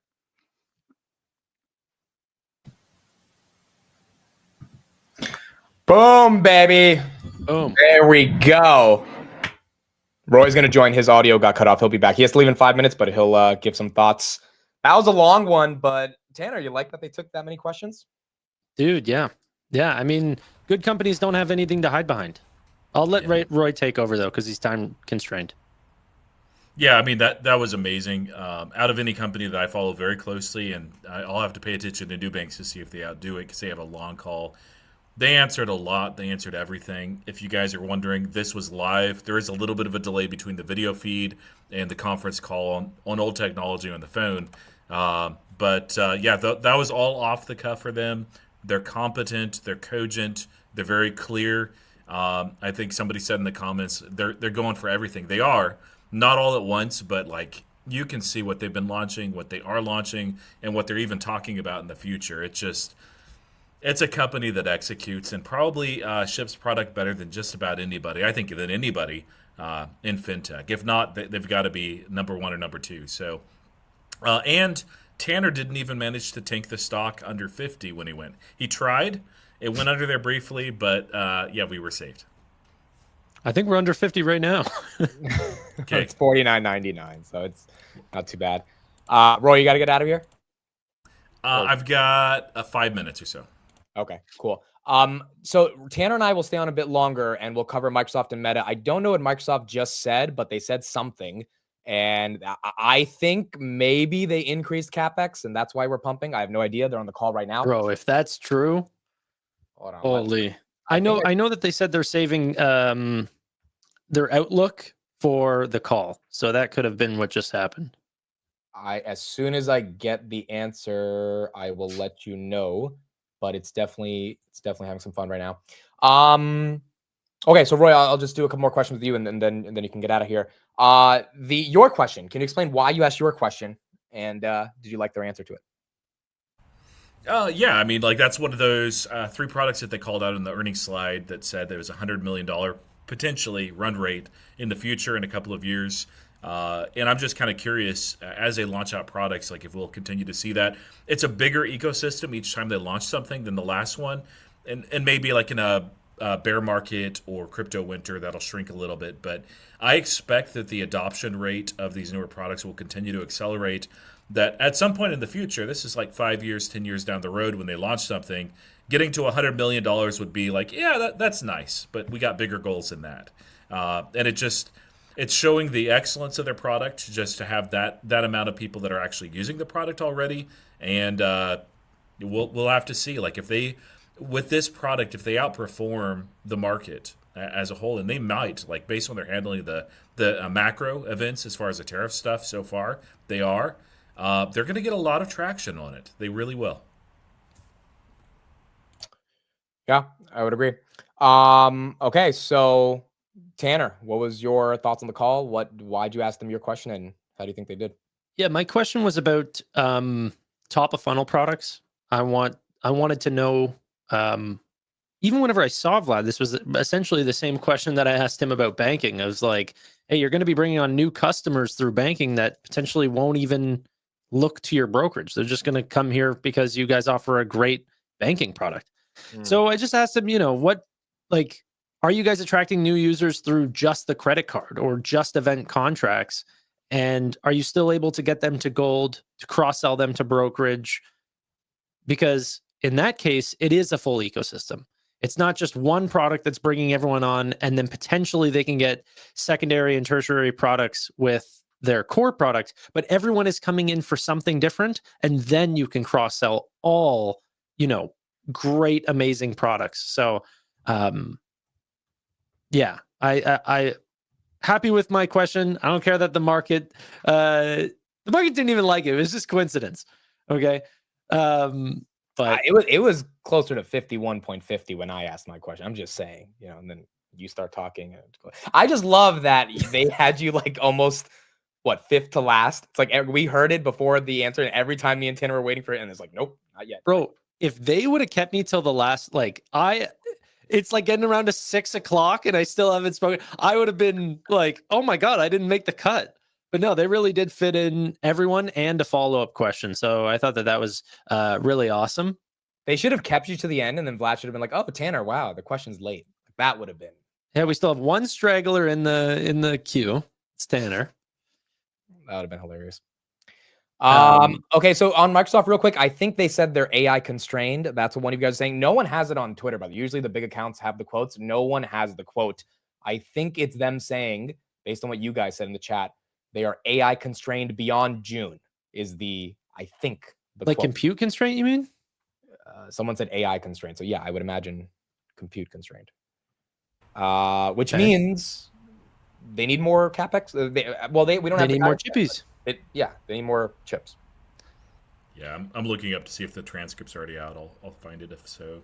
The mineral deal is definitely a headline, but Microsoft uniquely is pumping, so I don't think it's that. But yes, that's another headline. We are close to a mineral deal. Also, I'll stay on a bit longer, and maybe Tanner will stay with me. But Jensen and Trump were live together, and we can take a listen to it later.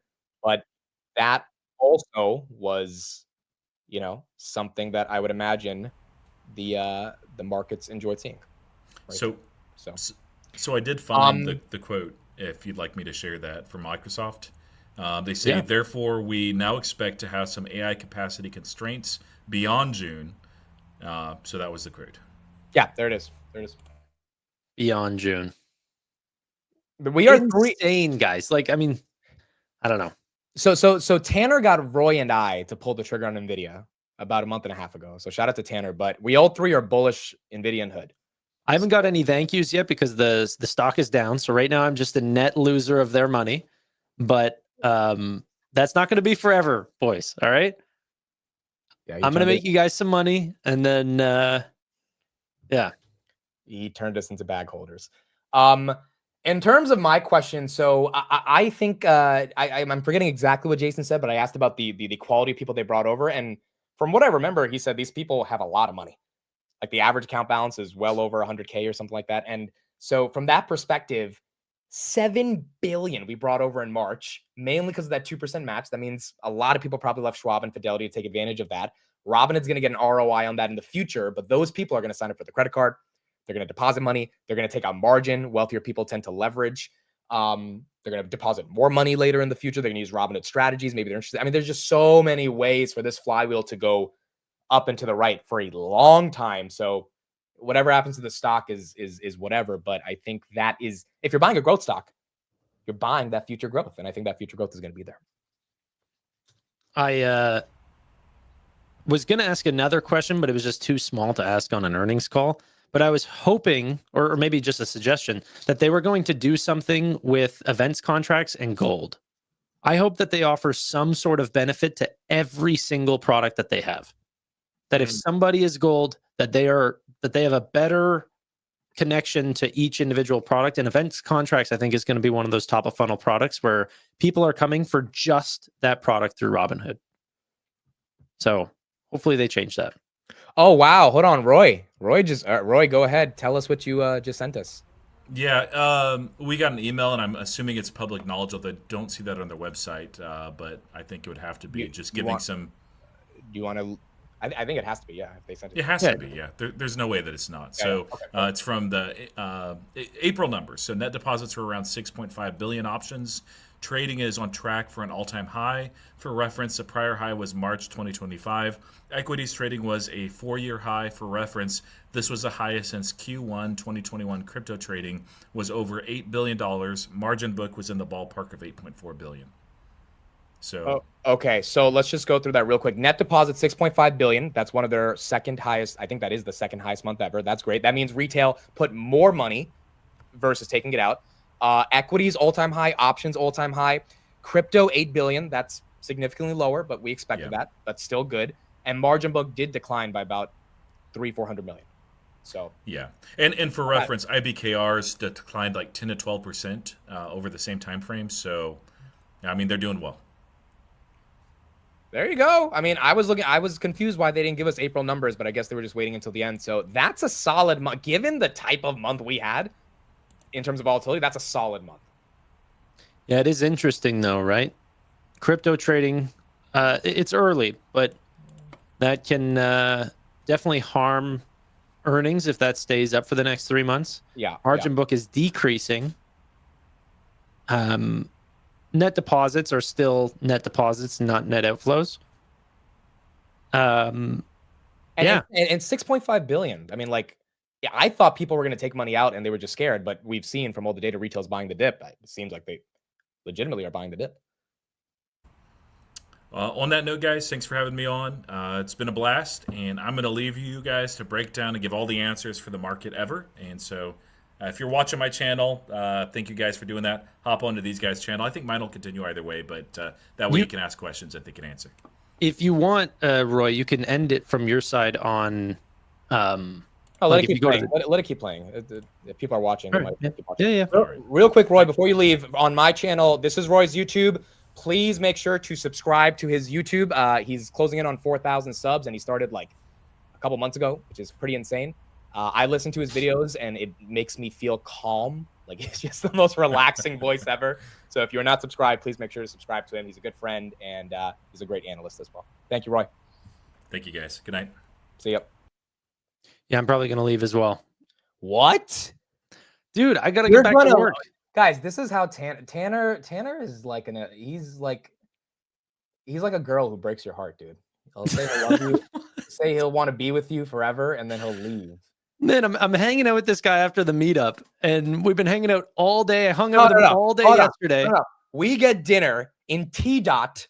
I'm with my Crodies, okay? I'm in his hometown, and we get dinner. I'm like, Tanner, let's hang out after dinner. He's like, no, I got to go home. I'm like, no, we got dinner.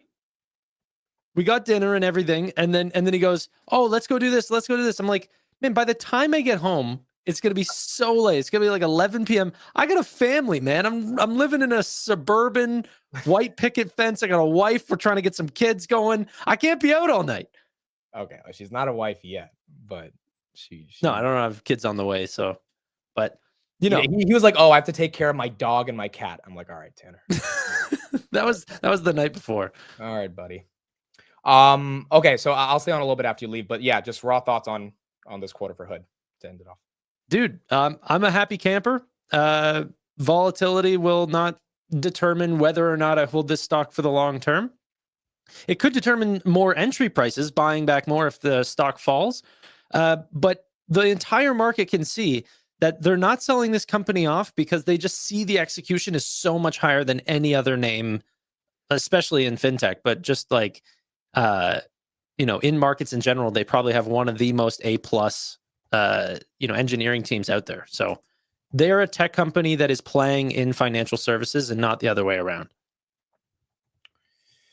Yeah, I think this is pretty exciting. I guess real quick, Tanner, you said you had an NVIDIA tirade. It's up almost 4%. Any quick thoughts on this one pumping? No, I just think it's so funny that whenever the markets sell off and then it gets held down to $100, that people go, yeah, see, NVIDIA should be around $100. Guys, open your freaking eyes and take a look at the market that they are expanding into, okay? Realize that they have by far the leading position here. I don't care what anyone says about the China bans and everything like this. All you're going to see is Singapore and Taiwanese sales skyrocket. If you think China can't get their hands on chips, whenever 120 countries can get their hands on these NVIDIA chips, but one can't, I mean, just think about it for a second. Like, I think the administration, I didn't see what happened with the Trump administration talking with Jensen on that call there. So I don't know what's happening yet. I'm going to look at that once I get off the call. But oh my God, I mean, AI is such an explosive industry. We're talking about, like, this is why Meta is increasing their CapEx. They're finding ways to program bots into doing human jobs. Okay, this means slowing of new hires and making current engineers more productive and eventually creating engineers of their own. How much money is going to be backed by, these large companies that can employ robotic full employees? Okay, we're not talking about just a simple code that, oh, if this, then that. This is logical robots that are making their own decisions, which could be revenue generating. I mean, the opportunity here is unlike anything we've ever seen. And you have an opportunity. Now, okay, I got to chill because I'm not trying to pitch a stock here. But for me, the way that I look at it is I have an opportunity to buy a company that's priced at a cigarette company, and it's the most explosive industry of all time. Now, Walmart, Costco. Hey, it's like, I didn't even know you're going to say Palantir, but it's not. No. I'm giving Palantir some credit. Okay. Palantir is getting a valuation based on the market being able to see how big this opportunity is. It's unbelievably huge, and so they get a massive premium. But now you have another company that is integral to this move, okay? Integral Integral. Okay. Hold on. Integral to integral. I love how you reworded or pronounced it to show how important it is. I'm going to steal that as a trick when I want to emphasize something. I'm going to say a word 2 ways. Go ahead. But you cannot bet on a market without betting on every part of the supply chain here. Okay. You only get a Palantir if every company before it is heavily investing in capital expenditures, buying the #1 chips in the world with the software to back it. And then, by the way, CoreWeave doing unbelievable efforts and everything like this. You want to see the next phase of a company that gets into hardware? It's developing their own software that also produces lots of revenue. Okay. The only thing that surprised me about NVIDIA recently is that they didn't acquire CoreWeave completely and just offer that through their own subsidiaries. Okay. This company will be the most profit, the most net income generating company in the world this year in 2025. They're going to make more money than Microsoft. Good luck pricing that like Philip Morris. I think the market's dumb. They're going to grow faster than 20% in 2026 and 14% or 11% or whatever they have in 2027. It's crazy. The world is changing and investors need to open their eyes up to the opportunity. Look at what Meta's doing with capital expenditures. You know when Tanner gets worked up, he's serious. TSMC said that their AI chip revenue is going to double in 2025. And then people say, oh, well, NVIDIA is not going to go anywhere near that. Why? They're their biggest customer. Even if, I don't know. NVIDIA is cheaper, to Tanner's point, than Costco, Philip Morris, the tobacco company, and Netflix. Clorox, Netflix. Like, I think the market is just scared that this AI thing is too cyclical, it's going to go away. And so this is the moment where you either believe in it and you put your money where your mouth is with NVIDIA, or you don't believe in it. And we find out over the coming years how it plays out. Jake says SMCI says otherwise. Yeah, it's because no one wants to deal with SMCI because they're dealing with Dell and HP because they lost their moat. NVIDIA doesn't bring them up in calls. It has nothing to do with the demand. Look at the largest customers: Google, Meta, Microsoft, Amazon, all the biggest customers of NVIDIA. Are they putting up preliminary guidances like SMCI and saying, oh, actually, we're delaying our capital expenditures? No, that's a single supplier that is having problems, not the market. Focus on the market. Also, the final thing to Tanner's point is, even if NVIDIA loses China, XAI is about to raise $20 billion to buy 1 million GPUs. Sam Altman tweets every other week that we don't have enough GPUs. I mean, I think there's a lot more demand across the world, even if China's gone. Bro, Jensen's going down to China to talk their book, not because they're dropping China. It's just China's going to order through different means. Sorry. I mean, NVIDIA would decline that. They would say, oh my God, we don't do that. We have nothing to do with that. And they might not. But China is getting their chips. Like, this is another thing that Bill Gurley recently said, which I think is so funny. It's like, oh, the United States needs to win the AI war. This is an infinite game. There's no winning this. It's forever. To try to keep China out indefinitely is a struggle that's not going to happen. Yeah. They obviously will get this. Okay. I think that, you hurting American companies, your administration is to come in, be American first, and then stop American companies from making money is delusional. Doesn't make any sense. Let them win so then they can keep their moat going forward. Sorry, guys. That was my rant. Brett Thompson, thanks for the $10 super chat. What a day with the gang. Thanks for all you do. Microsoft Meta changed my life today. Hope others in the chat benefit as well. I'm out. See you guys in the morning. Brett, thank you for being here. I'm going to stay on for 20 minutes and watch Jensen and Trump. Tanner, if you got to leave, then you can. Yeah, leave. I'm gonna peace out. Thank you guys. Appreciate your time. All right, Tanner's YouTube right here. Appreciate you, brother, and we will talk to you probably later this week. All right, and then there was one. I will have a lot more analysis on Hoodie tomorrow. I think I will be able to do a daily recap. You guys can tell my voice is still a little weird. This has been a long week of talking, so I will try to get a daily recap out. If not, then it'll happen tomorrow. But yeah, my thoughts on Hood is they crushed it. I have enough Hood. If it tanks further, I will buy more. This is a generational company. I believe a lot in solidification versus diversification, even though I want to have strategic diversification. And Palantir and Hood have changed my life, and these companies continue to execute, which is why I continue to allocate to both the names and Same thing with Hood. Again, the stock is the stock. There could be a ton of reasons why the stock's not reacting to it, but it is still already up so much from the lows of 2023 and year to date that it might just need a little bit more time to get the reaction. And the street might want to see how April and May is doing. And if April and May suck and June sucks and it's a bad Q2, all right, so what? If you're in this for the next 10 years, then this is a name that I think will be multiples of what it is today. I do believe they can get to $500 billion at $500 billion, and right now it's worth about $45 billion.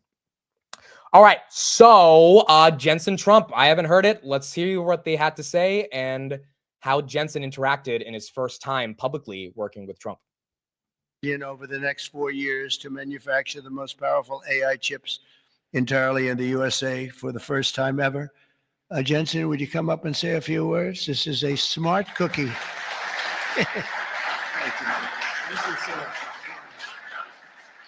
Thank you, Mr. President. It's a great honor to be here.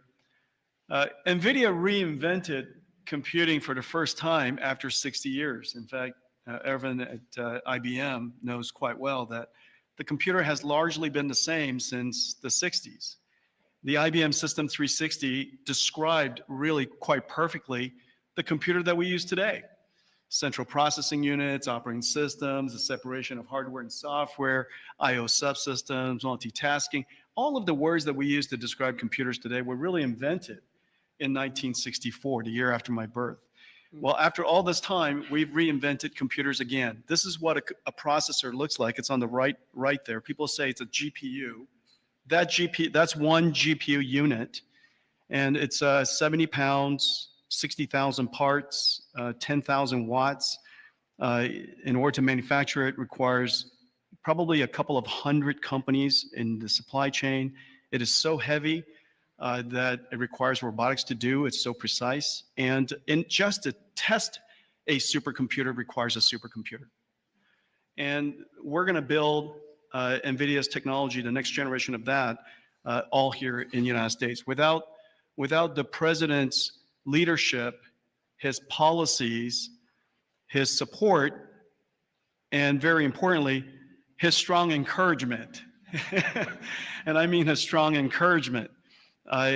Frankly, manufacturing in the United States wouldn't have accelerated to this pace.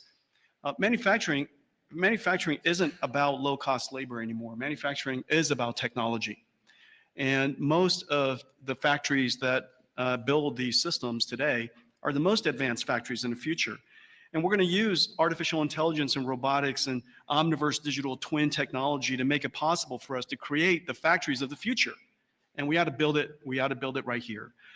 The really amazing thing is that this computer is the engine of a whole new industry. And this new industry is called artificial intelligence. And this new industry is a manufacturing industry in itself. That's a factory machine. Just as several hundred years ago, the dynamo was invented, water would come in and electricity would come out. Now electricity goes into this machine and incredible tokens come out, artificial intelligence. In order for this industry to thrive, we need to build these systems, of course, but we also need a progressive growth and industry-oriented energy policy, which this president has really put his weight behind. I really appreciate that. Without energy, we can't possibly have new growth industries. And we now have the backing of the administration, the backing of President Trump to support the creation of a whole new industry. This industry is going to enable a whole bunch of other industries. What we now call the AI infrastructure is going to revolutionize every industry that we know. All of the many CEOs in the room today are great partners of ours for that reason. We're working on artificial intelligence for many industries, from healthcare to drug discovery to life sciences, financial services, education, so many different industries. And that's going to be possible because we have the fundamental infrastructure here in the United States. And so I want to thank you, sir, for everything that you've done and the strong encouragement and the great policies that make it possible for us. Thank you, sir. Very much. Thanks.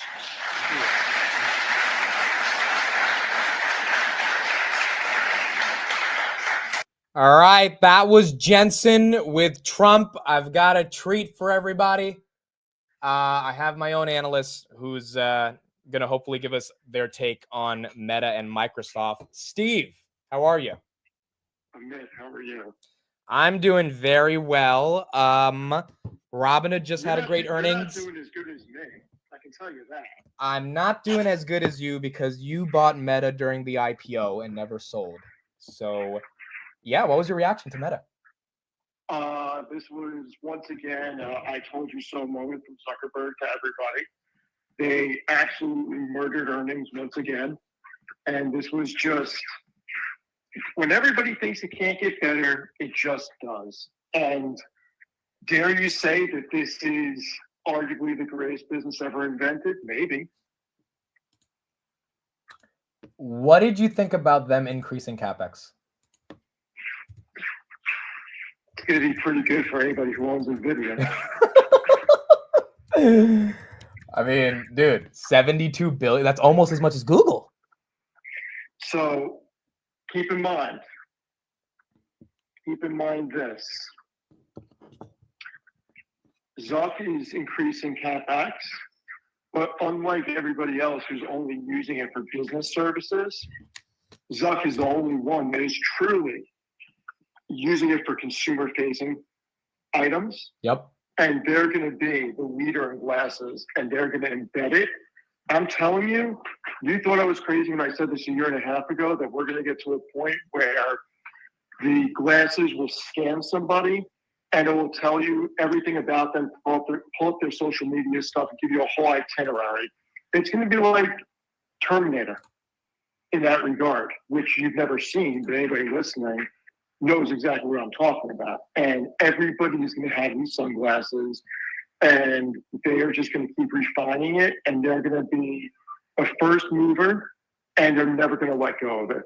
They're going to redefine gaming, and they're going to redefine a lot of stuff, because Zuck is hell-bent on having to pay Apple and Alphabet for the cell phone as a platform. He's not making that mistake again. And he's going to do everything he can to own the entire platform. Quick thing on Microsoft. I don't know if you heard the latest thing they said, but apparently on the call, they said we are AI capacity constrained well beyond June. I haven't listened to the call yet, but that's very similar to what they said on the previous call or in a previous conference, because they said they can't keep up with demand. Right. Right. None of them can. It's a similar theme across the board. It'll be interesting to see what Jassy says, considering Jassy said that he would love to spend more and get things up quicker. They really can't meet demand at the moment. This is a story this is why I said my 18 to 24 month premise on build out may get extended to 36 to 48 months, because we could still be in the early innings of it. NVIDIA up 4%, Meta's up 3%, Microsoft is up 8%. And Alphabet's probably flat, because why would anybody care about Alphabet? Alphabet is it's down. Exactly. Why would we care about Alphabet? Google Cloud only increased 28% year over year. Why do we care? Oh my gosh. Yeah. I mean, so what do you think Amazon's going to say tomorrow? I think they're going to have a face ripper quarter. And I think that they're going to say tariffs aren't really going to impact us. AWS is growing at X, and we're spending all this. The future's generative AI. This is going to be a 5 to 10 year cycle, the same way companies took 5 to 10 to 15 years, and some companies still haven't gone fully cloud. I think they're going to say that the generative AI cycle is going to be a very long tailwind for them. Yeah, I would agree. I don't think you've seen Trump and Jensen yet, but I haven't seen anything. I was busy all day. It was nice to see Jensen finally speak with Trump in person to the public. Yeah, this is all going to get worked out. Look, I heard what Jensen said about China. I think everybody by now heard about that, because I try to get everything done at night, because I'll have a time during the day, really. But Jensen straight up said that China's not behind us, and this is going to be something that just continuously grows. The White House and the administration are going to have to change their stance on NVIDIA, because it doesn't matter what they do with NVIDIA, China is just going to keep advancing. And we might as well have a U.S. company generating revenue from it. Yeah. Pretty incredible. Pretty freaking incredible. Although big tech has been disrespected all year, if we get back into the low volatility of tariffs, maybe money comes back to big tech. Maybe.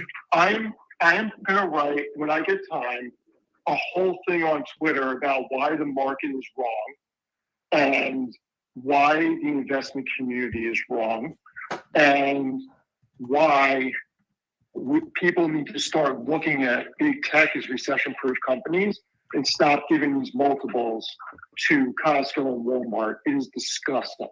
It is disgusting that companies like Walmart, Costco, and Coca-Cola have traded a higher PE than big tech. It is disgusting. Yeah, I agree. All right, Steve. Thank you. Appreciate your thoughts. I'm sure we'll talk to you later in the week. All right, I'm going to go through all the conference calls tonight, or at least try to, and we can talk on Friday, I guess, about them. All right, I'll see you at 9 for the meeting tonight. All right, sounds good. See ya. All right. Barbara Austin, thank you for the $10 super chat. Really appreciate that. Thank you for being here and for the $10. You do not have to send that money, but I appreciate it. Ori, thank you for the 35 shekels. Amit, I've been following you for a year now. Thanks to you, Palantir made me wealthy during this period. Dude, I know we didn't get a chance to talk about it today because we had so many earnings, but my goodness, Palantir. Like my goodness, Palantir. I mean, this is just 119.70. I don't know what to say, dude. I really don't know what to say. It was incredible. It was absolutely incredible. Now, is it a little nerve-wracking that it's pumping this much before earnings? Yes, because it doesn't do that. And it's basically at all-time highs. I mean, look at that chart. It peaked at 124.50, no, 125.30, something like that. It's very close to that. I think the market's either expecting a massive earnings beat, and maybe this goes even further than 125 all-time highs, or it dumps on earnings if it's good, but not what the market expected. I have no idea. Or it stays flat, like Robinhood. I mean, Robinhood basically stayed flat. Robinhood basically pumped from the lows to not all-time highs, but I wouldn't say really close to it, but at least way beyond the, the $30 range, even though it's not in the 60s. Palantir is very close to all-time highs, and Robinhood's flat after earnings. Imagine Palantir has a great earnings and they're just flat. I don't think anyone would be upset.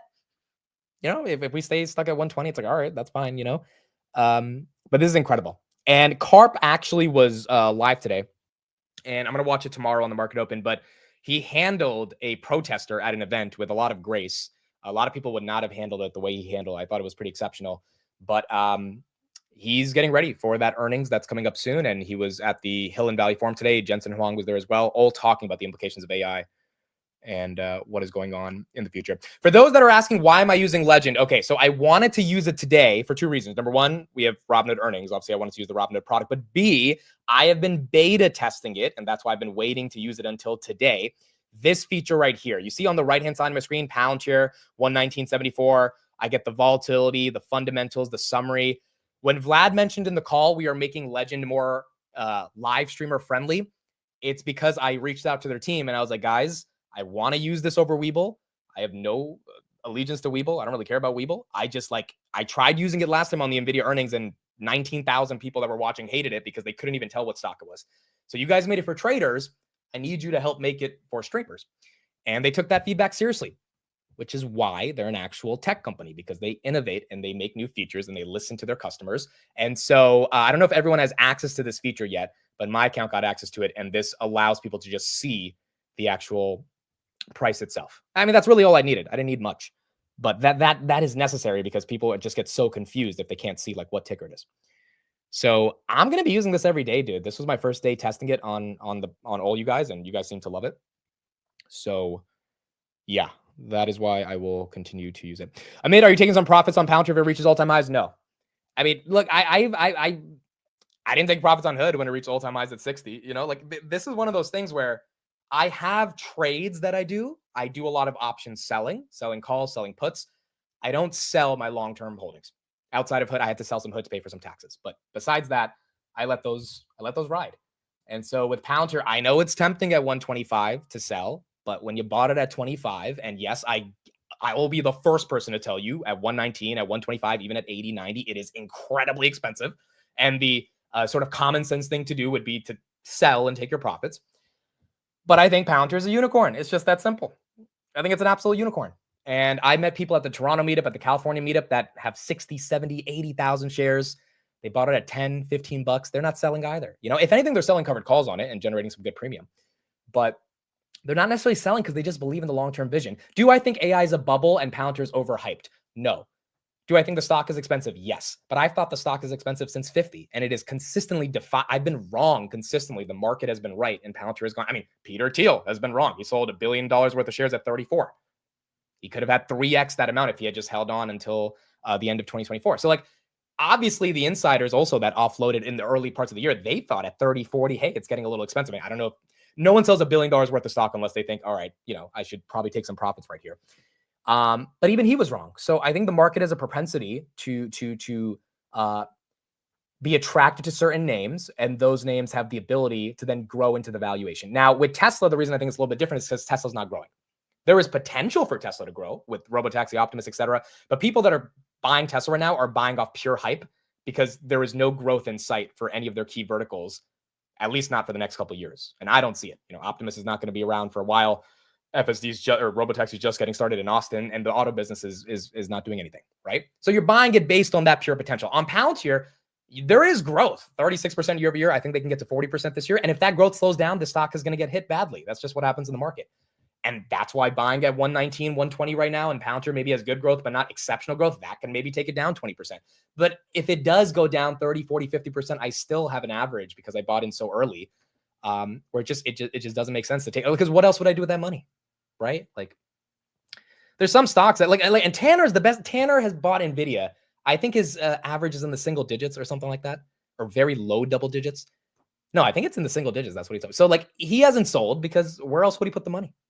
And he doesn't feel like he needs to put it somewhere else. So that's my take on it. That is my take on it. Did you say you met investors at the meetup that have 60,000 shares? Yes. And those are small fish to some of the other investors. Dude, I mean, I've said this before, but I know investors that have 5 million shares, individual investors. I've seen the screenshots. I've seen a screenshot of up 15 million in a day. Like, there's a lot of wealth on this planet.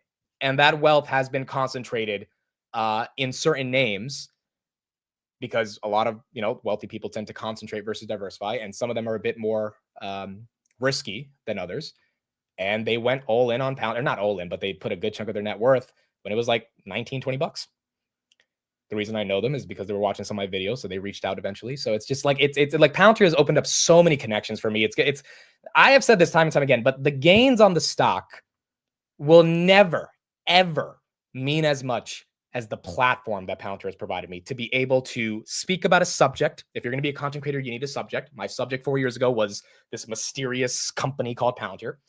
And then it allowed me to turn it into an entire brand of financial media, which I'm unbelievably grateful for. So I get excited when I see the stock run, but it's so much deeper than the stock, and I know it sounds cheesy, but like, it's so much deeper than the stock. I genuinely believe in the mission of the company. I've gotten to speak to the CEO multiple times and, have one-on-one conversations with him and got to interact with the employees. And so when you think about it from that perspective, it's not just about the money. It's really about the culture, the environment, and the platform that the company has given me to then go on and do something on my own one day. And so for that, I'm eternally grateful. Amit, can Grab be the next Palantir? I don't know if they're going to get to like 500 billion or $1 trillion market cap. I think that's kind of Palantir's potential, but I do think Grab can be a $100 billion company. Right now it's 20 billion. I think it'll take some time, but yes, I think they can get there. My price target on Grab is $10 by 2027. So I'm trying to be a bit more conservative with my estimates, even though I know that's aggressive right now, but I think the stock's heavily undervalued. But I don't think it can be another Palantir. I don't think anything can be another Palantir. Palantir, in terms of, when I think of the next Palantir, I don't think of the stock movement. I think of the community and the retail interest and following of people that care about the name. And I think that is very rare to find. Which is why Palantir is trading at freaking 100 times price to sales, 600 PE, bigger market cap than Salesforce. Like, you just don't see that many times. It is a unicorn. It is hard for me, who has been following the company day to day for the past 5 years, to even explain it. I've talked to a lot of Palantir bulls over the past couple of weeks on this run-up. They can't explain it either. Their argument is like, dude, it's Palantir. And that's it. It's Palantir. It could absolutely go back down. It could keep pumping. It could stay flat. But the reason it trades at these levels is because there's a narrative, and I think the world believes in their vision. And that also you know, that also speaks to Robinhood, dude. Like the reason Robinhood is getting a multiple compared to other fintechs, I'm sorry to say, but I've got to bring it up with SoFi. There is a difference between Robinhood and SoFi in terms of the narrative. Nate right here just tweeted, completely out of SoFi, moved half into Hood and NVIDIA. And my response to it's not a bad move. SoFi simply has improved that they care about individual investors or innovated in the presentation of their narrative to the investment community. Robinhood's more volatile, but they're absolutely more creative. They're inspiring. They're engaging. Vlad actually cares about the people who spend the valuable time of their lives to cover the company. I mean, think about that. Vlad doesn't have to interact with retail investors, but we are spending our time covering their company. A, because we want to build our own platform, right? And in this business, you build a platform by picking winners and then covering those winners. And then B, this is the nature of our business. It's like, hey, can we find those different stocks? Vlad doesn't have to engage with us, but he wants to because there's a mutual benefit for the company. They get more coverage. But B, it's to let us know that he appreciates us giving us coverage. I mean, I'll tell you guys, I think I told you guys a story, but for those that haven't heard this story, when I was talking to Vlad on the Investor Day back in December, or no, this was back in December 2024. He told me a story, and the story was, this was after we had done our podcast in February. His story was, I'm really grateful that you've covered the company because when the stock was $8 back in December, he came back from some event. They just reported Q3. They actually fell like, almost 15% that day because they became unprofitable because they had to pay some stupid regulatory fee. So they were profitable, but they became GAAP not profitable because of the regulatory fee. Stock tanked like 15%. He was at the hotel after the event and he's going on Twitter. Vlad, by the way, uses Twitter a lot. Like he sees everything. He sees everything. So he makes sure to see what the pulse of the community is. And he said, no one was talking about Robinhood, but you. And I started going through your tweets and I was like, and he was like, wow, this guy gets it. This guy gets it. And then they reached out 3 months later in February to do the podcast. And by then the stock had already almost tripled from 8 to 20, right? For 2.5x. And I think, when a CEO who's a founder looks at his stock and his company that is in shambles, stuck at single digits for damn near 3 years, then sees this random dude saying, hey, I think Robinhood's cheap, and I was pumping out a lot of content back in early December 2023 to see if the community, if there was anyone that thought that 8 billion in cash or 8 billion market cap, 6 billion in cash with a product that people use every single day is cheap. And so I was putting out that content. When someone like that sees the nature of an individual person, not an analyst on Wall Street, but an individual guy taking the time out of his day to just put that out there, a founder uniquely is grateful for that. Same thing that Karpus told me. He's very grateful for the community. He takes the time to stop and take a picture, takes the time and stop and do a little video because he's grateful. Gratitude is the foundation to authenticity. And so I think Vlad is paying us all back by giving us the attention in terms of these earnings calls and making it more friendly, making the video call, all that stuff, letting me, Tanner Roy, ask questions because they care about us. Unfortunately, some companies don't care about retail investors. And I think SoFi is one of them. I don't think any SaaS company, Adobe, MongoDB, Snowflake, they don't have a retail following because they don't give a shit about retail investors. Palantir does. And so does, and Palantir's not even a retail product, right? But they care about retail investors. And Robinhood is a retail product and they care. And that's why I think they have the momentum for doing what they're doing. Bro, Hood is a retail-facing product. SoFi does a lot of the back-end work for other financial institutions. Yeah, see, but the problem is that back-end work, aka Galileo, is growing 10% year over year. They are not a tech company that's growing. I'm sorry. Like, I don't know if I kind of feel like sometimes I'm talking to people that are delusional, bro. Like, they're not growing the tech part of the business. So if they want a tech multiple, like Robinhood's getting, like Palantir's getting, they need tech revenue. Otherwise, it's a bank. And besides that, Noto's not talking to Tanner. Why? Why is Vlad talking to Tanner when Tanner's channel in the early years was dedicated to SoFi? Why is that? Can someone tell me why that's happening? Can tell me someone like when those things aren't matching up the way they need to match up, I think that's when we have an issue. And that's when the presentation of their narrative doesn't give us the momentum that they need. Tanner right here in the chat says loan platform grew 44% quarter over quarter. Again, this is my take, and Steve kind of agrees with me here. We were talking about it the other night. I don't think the market cares about the loan platform. I don't. They cared about the AWS of fintech. That is down the gutter. If Noto and SoFi want to pivot to the loan platform, they've got to make a real pivot. You know what they should do? Noto should hit up Tanner and say, hey, Tanner, can we talk for 50 minutes? I exclusively want to talk about the loan platform. I want you to grill me about every single question that you can think of the loan platform. Because Tanner has more distribution than Liz Young's YouTube channel.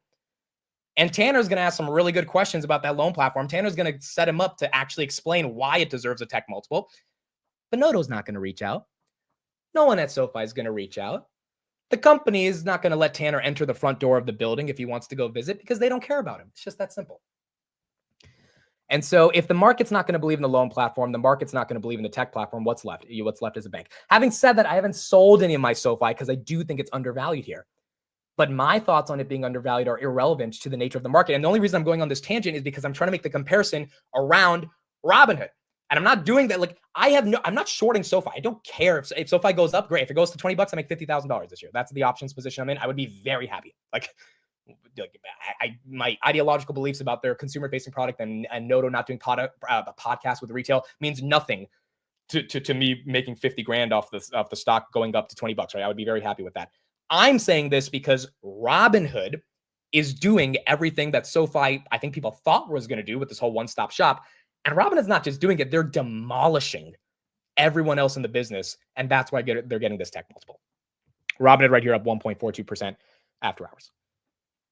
So I'm not trying to shit on people that own SoFi stock. Like I genuinely don't care. I own Grab. There's a lot of people that don't like the Grab thesis. That's fine. And by the way, if me talking about, hey, I kind of don't like how SoFi's approaching this, and that makes you bearish enough to sell, that means you never had conviction.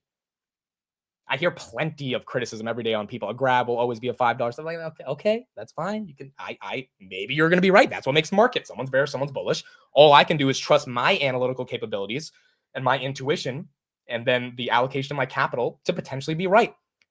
And I've been lucky enough to be right on Palantir and Robinhood. I hope Grab's the third one. But the point is, no one's shaking my conviction. Well, what shake my conviction is if the company screws up. So, it's not about, I get no benefit from people selling their SoFi and moving to Robinhood. My argument is just the reason Robinhood is special is because they're doing everything that the other fintechs aren't doing. And the other reason I'm feeling a little vindicated on this is because back in 2024, when Robinhood was like $15 and I was, talking more about them, this was one of my main points. If you go through my tweets in that timeline, one of my main points was this is a founder who is creative. He is finding different ways to get distribution, finding different ways to get people to care about him, finding different people and streamers and YouTubers to talk to him. He is finding different products that the consumers would want. Robinhood does like a monthly survey. Even today, they put out a product or they put out a survey to people's emails of, hey, if we released a paper trading product, would you use it, right? Like they're constantly in the weeds of how do we keep pushing the edge when it comes to technology. And back then in, early 2024, people thought that didn't matter. Even right here under this tweet, I'll show one response right here. Someone said, and this is when I think people are legitimately delusional. Linda Long Island Technology says, caring about your individual investor has nothing to do with the stock. The company itself has 15x improving their thesis quarter after quarter. The market inevitably has to price it correctly. The stock is not the company. Just say you guys like the fancy presentations. I said, no, brother, it does. Actually putting on a video call, CEOs doing podcasts with individual investors. All of this makes people want to follow and care about the company. It's not about individual investors. It's about getting people to give a shit about who you are in the world. And that also gets them to buy the stock, because a lot of times people buy the stock of stuff they love and stuff they use. This is the future. You either embrace it or get left behind. Palantir pioneered with the video calls. Guess what Vlad did? He said, okay, cool.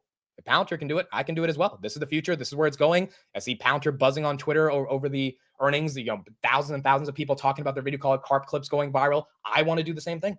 I want to get that attention. I want to get the momentum. I'm going to lean into this. Right? Talk about not understanding new media. This is the new world, bro. We had 7,000 people watching Robinhood earnings live. There's 7,000 people that care about this company deep enough to not watch anything else during this time and just watch three guys analyze the company and then watch Vlad answer questions.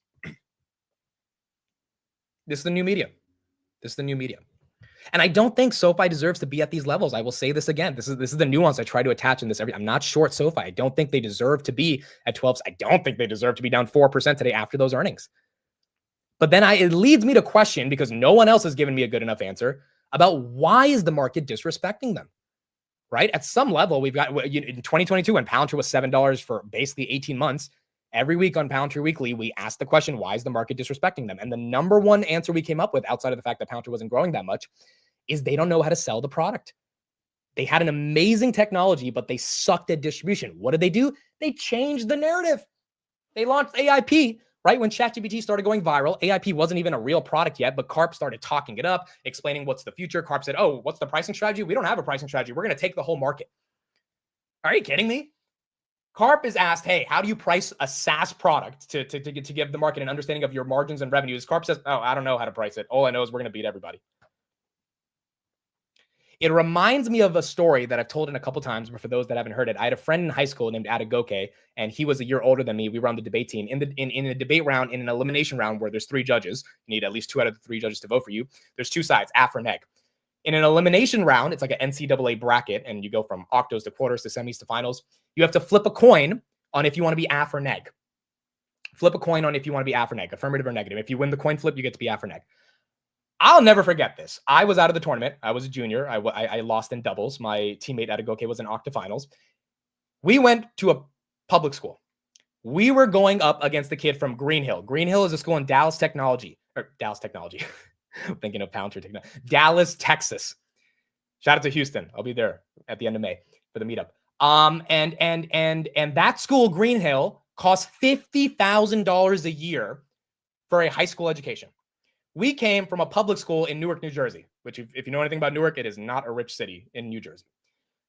So there's always this sense of like anxiety because we're going up against these rich kids in a very intellectual activity debate. It's not basketball. It's not football. It's like, hey, you know, these guys are really smart. They pay a lot of money to these schools, yada, yada. Adegoke goes up to Green Hill's kid. His coach, the Green Hill coaches, and this coach, by the way, legendary coach. His coach has won every single championship in the world. Our coaches were actually really good friends, so we know the coach really well. We always had friendly competition. He goes up to him. I'm with him to do the coin flip. And the coach says, all right, heads or tails. I'll never forget this. Adegoke looks them both dead in the face. And he says, doesn't matter. I'm going to beat you either way. And my mouth is like, I'm like, our coach didn't tell him to do that. Our coach did not say, go. Our coach, told him, hey, pick whatever side you're comfortable with. He says, doesn't matter. I'm going to beat you either way. And then his coach immediately feels the intimidation of that tactic. And his coach is a pretty smart guy. He's been around the block a couple times. So he knows, no, let's flip the coin. And Adegoke is like, no, dude, I'm going to beat you. It does not matter. You can pick the side. And his coach is like, no, let's do it the fair way. Let's flip the coin. He's like, you can pick the flip. I don't care. Just tell me what side you are. And I'm watching this like, my goodness, the level of confidence, the level of fuck it, we're just going to win attitude. And I took that to heart. And then Adegoke whoops his ass on a 3-0 decision. And it was just, he beat a kid who's one of the best kids in the country, pays $50,000 a year for his high school education. Like that's like more than colleges cost. We're talking about an elite student. This kid from a public school from a city that has a high crime rate in New Jersey whooped his ass. This is what I think Palantir and Robinhood do. They just don't care. They want to win. They're not always going to win. They're going to make some mistakes. They're going to have issues. Robinhood had a big issue with GameStop. Palantir couldn't sell their product yet, but they have the mentality of let's fucking win. And I think some other companies are just lacking that. And that's why I continue to hold Palantir and Robinhood and continue to enjoy covering those companies and their progress. All right, cool. You guys got me fired up. Thank you, everybody, for being here. I don't know how I found my voice because I lost my voice. I'm sure there's a bunch of headlines I have to go through. I have to go through Meta's earnings, Microsoft earnings, all that stuff. But Robinhood absolutely crushed it. Davis says, I'll take things that didn't happen for 500. How? Like, I could not be that detailed in making up a story. I would have to be one of the best bullshitters of all time to make up that story on the spot. Like, that is, I'm going to call him one day. I'll get him on the show so he can explain it. It was it's a story I'm always going to remember because he really showed me what it means to have confidence and what it means to just not care about the competition, and just keep trying to win. So, all right, I should go and actually drink some tea or something. I still haven't drank tea any day. I don't know how my voice recovered, but it did. Microsoft right here up 8%, Meta 4.7%, Hoodie 1% right here, Nvidia 4%. We got a lot of macro stuff to deal with, a lot of volatility, a lot of Trump talk. Palantir right here up 3% as well. But if the market was looking for good earnings and a good Q1, I think the market's getting it. And Apple and Amazon have to take us home. Then we got NVIDIA at the end of May. But the market is definitely getting the Q1 earnings season that they want to see. And we got the Ukraine deal. Well, not officially, but it seems like we are very, very likely to getting that signed. And so it looks like we have some tenets to make the market continue to be bullish. The market's not closed tomorrow. What would I do if the market's closed, dude? I wouldn't have any purpose. I need the market to be open. Dude, I legit woke up this morning and I couldn't talk. And I didn't talk until I tried to say good morning. For anyone who watched the market open, I woke up, went to the bathroom, I don't just talk out loud when I wake up, even though some people think I might do that. I'm just like, I wake up, I check Twitter, and then, all right, I'm getting ready to go live. And then I'm like, good, I usually have good morning. I'm like, I can't speak right now, dude. Like, I legit cannot talk. So this week's been a long week, but absolutely worth it for what we've been able to experience. Go buy lemon honey cough drops. I think I need to go do that. I should probably do that. Yeah, guys, I don't think we're doing the daily recap today. I just can't talk, bro. Like, I would love to do the daily recap. I legit can't talk. So it'll come out tomorrow. And yeah, we will keep going from there. Jeffrey says, okay, sir, your rant convinced me to buy Hood, just waiting for a good entry. Yeah, look, if anyone buys Hood right here, again, you got to be ready to DCA. Same thing with Palantir. You got to be ready. I was talking about these stocks when they were single digits. They're not single digits anymore. I bought Hood yesterday at 47.80 or whatever. So I'm buying here, but I also bought a long time ago. So I think everyone needs to know that if you buy these stocks at these levels, you will have to potentially DCA. And the reason we talk about selling options so much is because if you don't want to buy 100 shares of Hood right now, you could sell a put at 42, 43, get some premium. If it gets there, you buy the shares. If it doesn't, you can rinse and repeat. So I think there's other ways to navigate being able to get exposure to some of these stocks. All right, cool. Says he can't talk after he's been talking for hours. Oh my God. All right, I'm out. Thank you, everybody. Appreciate it. Love you all. Congrats on those that made a little bit of money on Meta and Microsoft and Hood. Long-term story on all three of those stocks intact. We'll cover them more deeply tomorrow on the market open. Appreciate everyone being here.